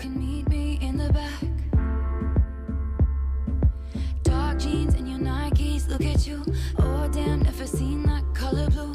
Just think of the fun things we could do. Cause I like it. This ain't for the best. I'm on the campaign trail. We're working 6 to 10 events a day. We're working really hard. And I had somebody reach out to me the other day and say, Carrie, you are fearless. You are so fearless. What? You're not afraid of anything. And I stopped him and I said, actually, I have great fear. I'm not afraid of the fake news. I'm not afraid of the globalists. I'm not afraid of anything that I'm facing on the campaign trail. I'm not afraid of the cartels. What I am scared to death of is what happens if we don't step in right at this moment and do something. I'm afraid of the world that our children will live in. That's what scares me to death. Carrie Lake is running for governor in Arizona. And if you're not familiar with Carrie Lake, I would imagine a lot of folks listening are, but I think there are a lot of people who aren't. I am infatuated with the governor's race in Arizona because Arizona had been such a hotbed for questions about what took place in 2020. Regardless of where you are on that issue, Arizona is as purple can get.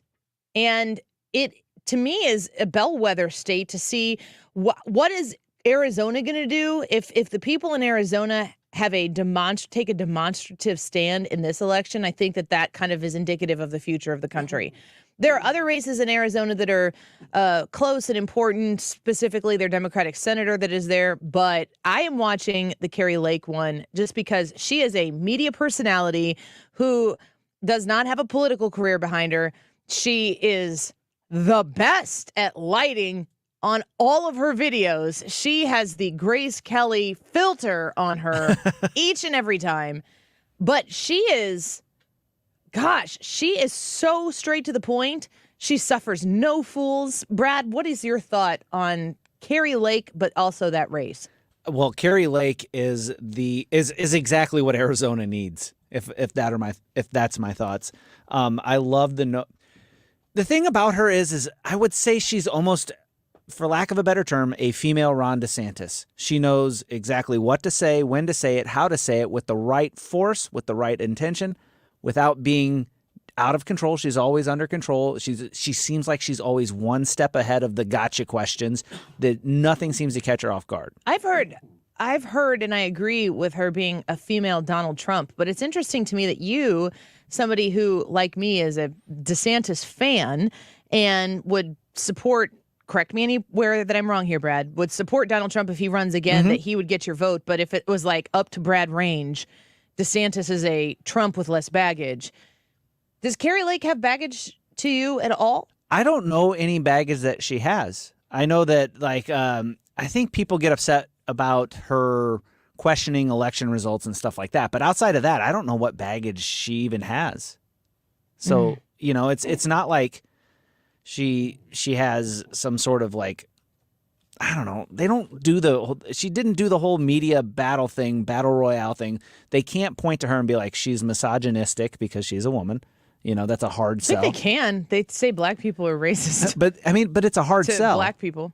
It's a hard sell. And I don't think she has the baggage that Donald Trump would have. What do you think, Ryan? I'm sure you're a Carrie Lake fan, but realistically speaking, where she fits into this moment in time from the tone and temperature of voters. Yeah, well, it's similar to Brad. I would say that DeSantis is a male version of Carrie Lake, just the opposite. But that race in particular, because you're a feminist. Exactly. That's why I'm saying that. I want the credit for it. And he feels like a woman. That's right. Tamp it in, Ryan. That's right. No, she is full MAGA, and that's why that's an interesting bellwether. Is because if you're in a purple state, a lot of times the political pundits will say, we'll run somebody who's center right. Mm-hmm. She's not. She's all the way. And so if she's able to win that race in a purple state, that will say this is absolutely the future of the party because this is what voters want. This is what they're turning out for. On the other side, Katie Hobbs in that race. Yeah. Did anybody even know her name until I said it? I was going to say, I have never heard that. She's a Secretary of State of Arizona.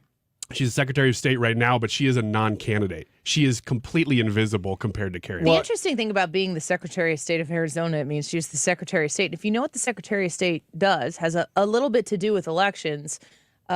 She would have obviously been a party to the 2020 situation, and that's sown a lot of doubt in a lot of people in Arizona, one way or the other. Exactly. So she's, I think she's actually been hesitant so far to even debate Carrie Lake. Can you imagine what that's going to look like? A lot of these Republican candidates are having trouble getting debates with their Democrat opponents. Oh, yeah. And not in Pennsylvania, that's been an issue. Missouri? Is it in Missouri? Yeah. I haven't seen. They have not agreed on a debate yet. The last I checked. And you know why? It's because they don't have a leg to stand on. The Republicans are going to win those debates, especially right now because they have so much to run on with this economy and so many even social issues. Carrie Lake, to me, I don't know whether she'll win that race because as I watch polling, she is up by such a slim margin. It's like 0.1 or 0.2, saying essentially it's completely even. But I can't imagine her losing by much. If she loses, it'll be barely. And so I think that says a lot. Carrie Lake in particular says a lot about the future of the party, whether she wins or not. So, Hannah, how familiar are you with Carrie Lake? To be totally honest and transparent, I'm not very familiar with the Arizona race at all, but hearing this conversation makes me want to be more involved, which honestly makes me laugh because it's another state that I don't live in that I'm so wrapped up in the politics for, or that I want to be. Yeah, I think. But this girl, she sounds great to compare to a female Ron DeSantis. That sounds right up my alley. And I would hope that Arizona would turn red. And I do think that it would have a large impact on the upcoming election. It seems to me like the successful Republicans are the ones that bypass the media. The ones that are able to get their message across through whatever means without trying to play the juggling game that is working with an agitated, disagreeable media. And and I say this in a way that I don't want journalism to reflect on a Republican president the way they reflect on a Democrat president. If I had to have it one way or the other, I'd rather the media always be hostile.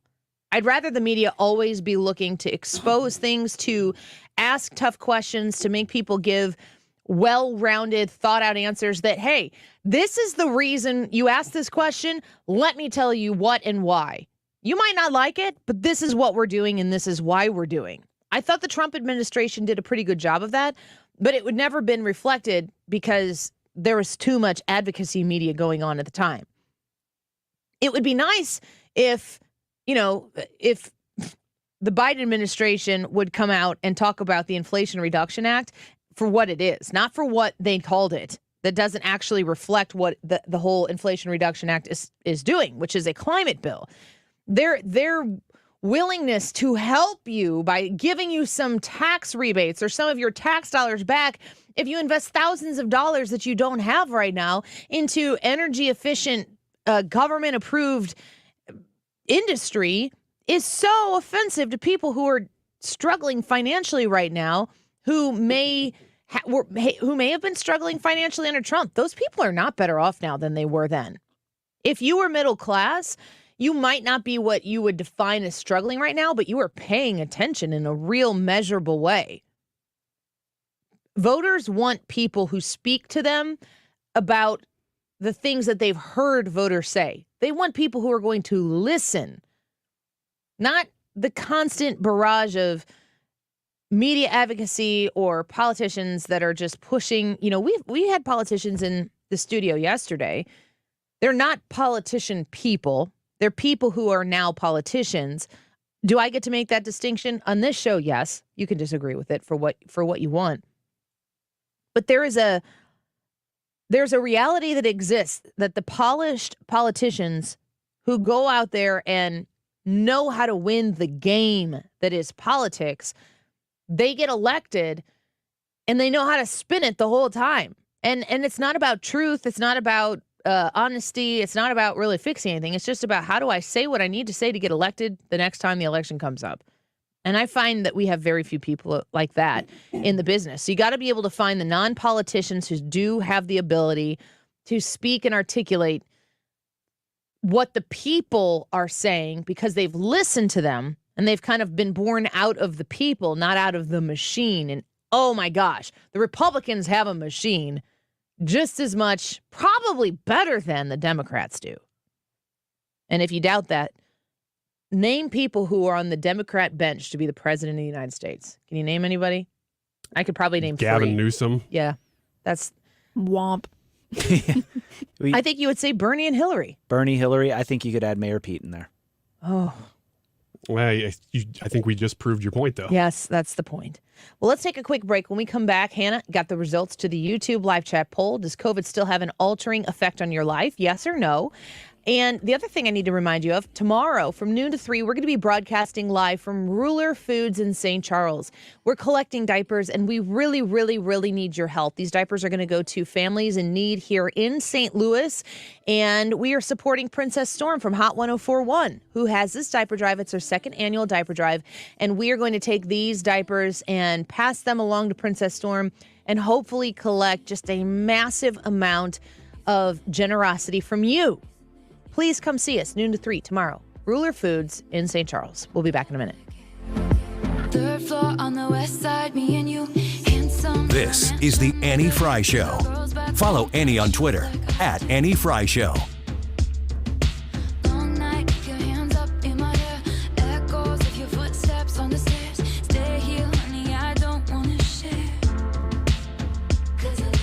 The Mark Reardon Show. Lena Zito is back with us this afternoon. Doing that sort of hard retail politicking is very important in a Senate race. Doing that has paid off for Oz. Weekdays from 3 to 6 on 97.1 FM Talk. Hey, let's talk about a luxury car dealership that's doing things right, and it's why I'm glad to endorse Genesis of St. Charles.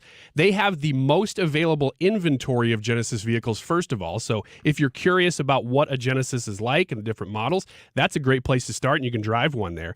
In addition, their average manager has been there for 20 years because they treat you right, and you will never pay more than MSRP there, which in this market, again, very, very uncommon because they can juice you. They can go higher because they know that you'll pay it because the inventory is so low, but not there. Their inventory is good. And again, MSRP, that's going to save you time. It's going to save you money. And because it's a Genesis, you'll enjoy 3-year complimentary maintenance. They are located in St. Charles at the St. Charles Hyundai showroom, part of the St. Charles Automotive Campus. They are a quarter mile east of Mid-Rivers Mall, so easy to get to on Veterans Memorial Parkway. Check out a Genesis. You're going to like it. You'll be surprised at how much you like the price there, too. Genesis of St. Charles. You can visit them online at genesisofstcharles.com. You want to retire soon, but everyone keeps telling you to wait until you're 65. After all, that's the age that you qualify for Medicare and you're close to full retirement age.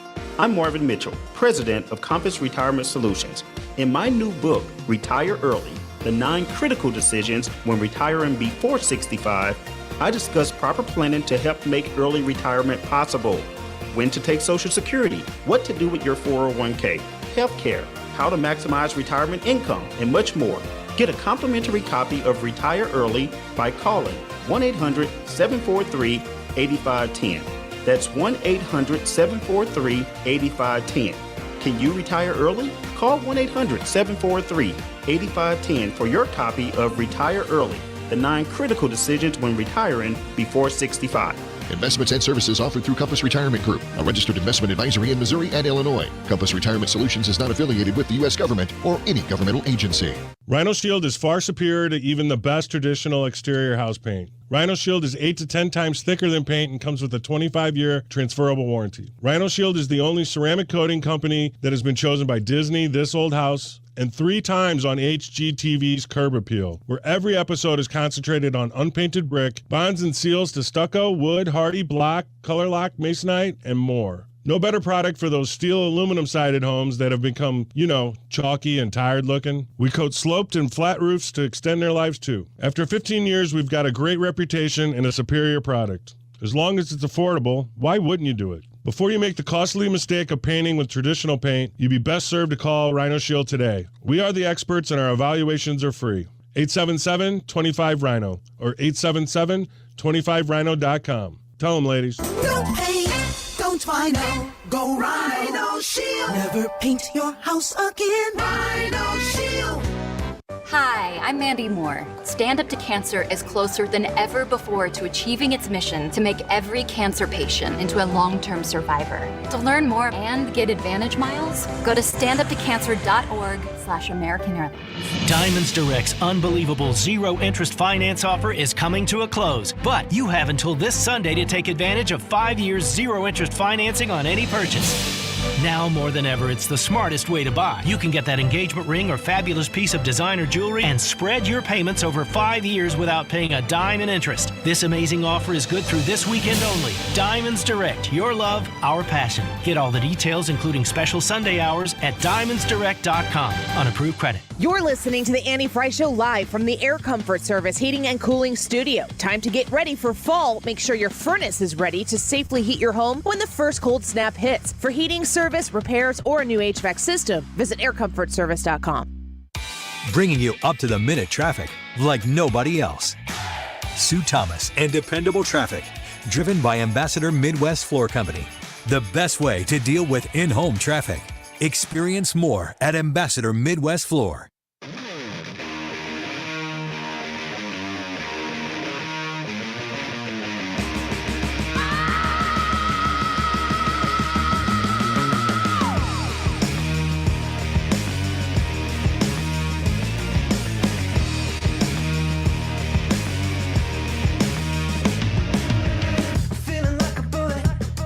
This is the Annie Frey Show.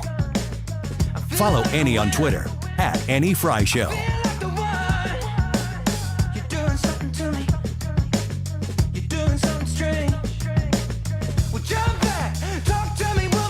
Welcome back to the Annie Frey Show. We're glad that you are here. We are going to be tomorrow at Ruler Foods in St. Charles. I'm looking at the address right now, 2458 West Clay Street, St. Charles, and we need your help in a big way. We're collecting diapers to help families in need here in St. Louis to support Princess Storm and her diaper drive that she is in her second year of doing with Hot 104.1, our sister station.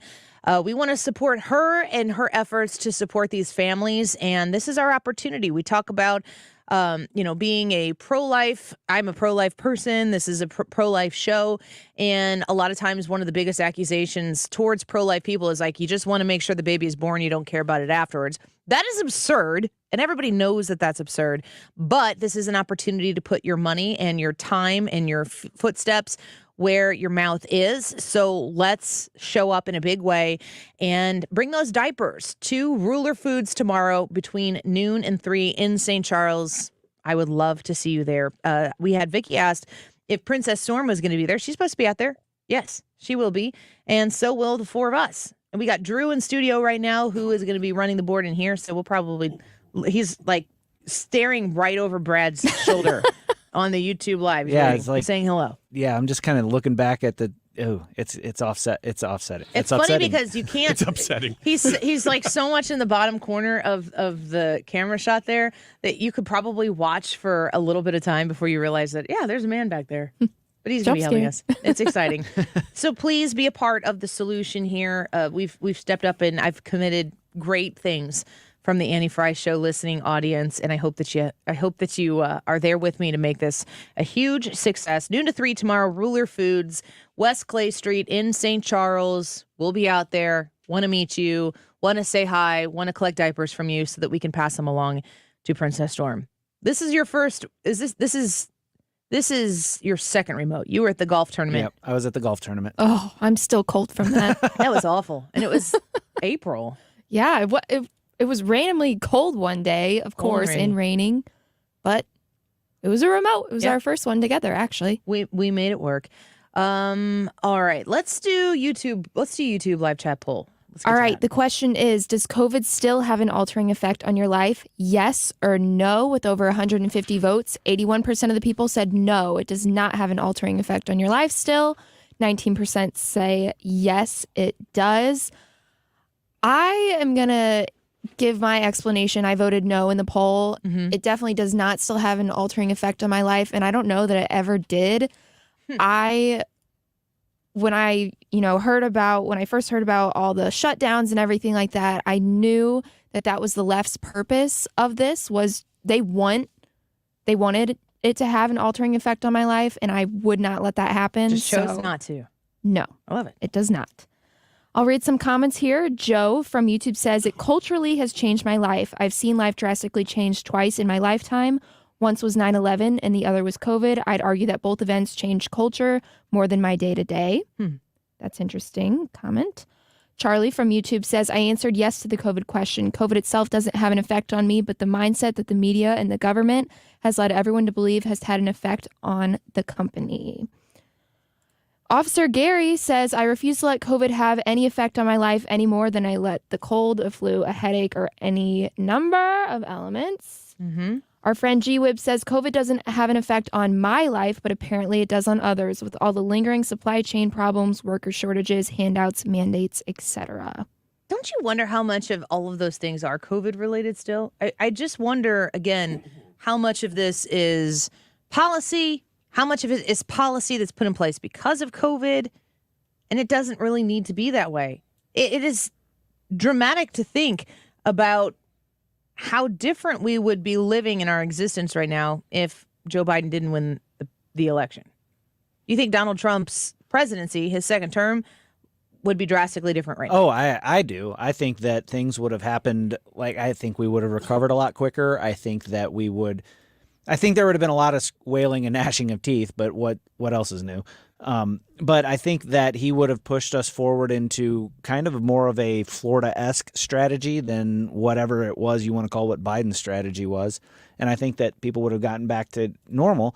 Those that didn't want to go out would have stayed in, and those that were ready to go out to make things start working again, they would have gone back out, and eventually we'd be where we are now. I just think maybe probably a year or two sooner. Yeah. What do you think, Brian, when you compare where we are right now to the anticipation of what it would have been should Donald Trump have won? Well, one thing's for sure, we would not be dealing with the inflation that we're dealing with right now. We would have dealt with some, but that would have maybe been transitory. That term may have applied at that point because we did spend a lot of money in 2020. So we would have felt the effects of that, but then it would have stopped. Right now, we're dealing with 8-point-something% every month. And now we're comparing it back to months where it was already high. So this is year over year on high years now.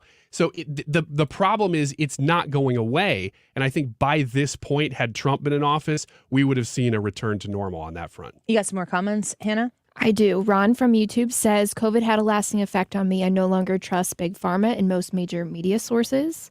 Teddy, this is an interesting comment. He said, Casey's in South Roxana threatened to have me arrested for not wearing a mask. Wow, very specific. I don't miss times like that. And that sound is Roxana. Teddy, were you being nice when you were there? Is that Illinois? Mm-hmm.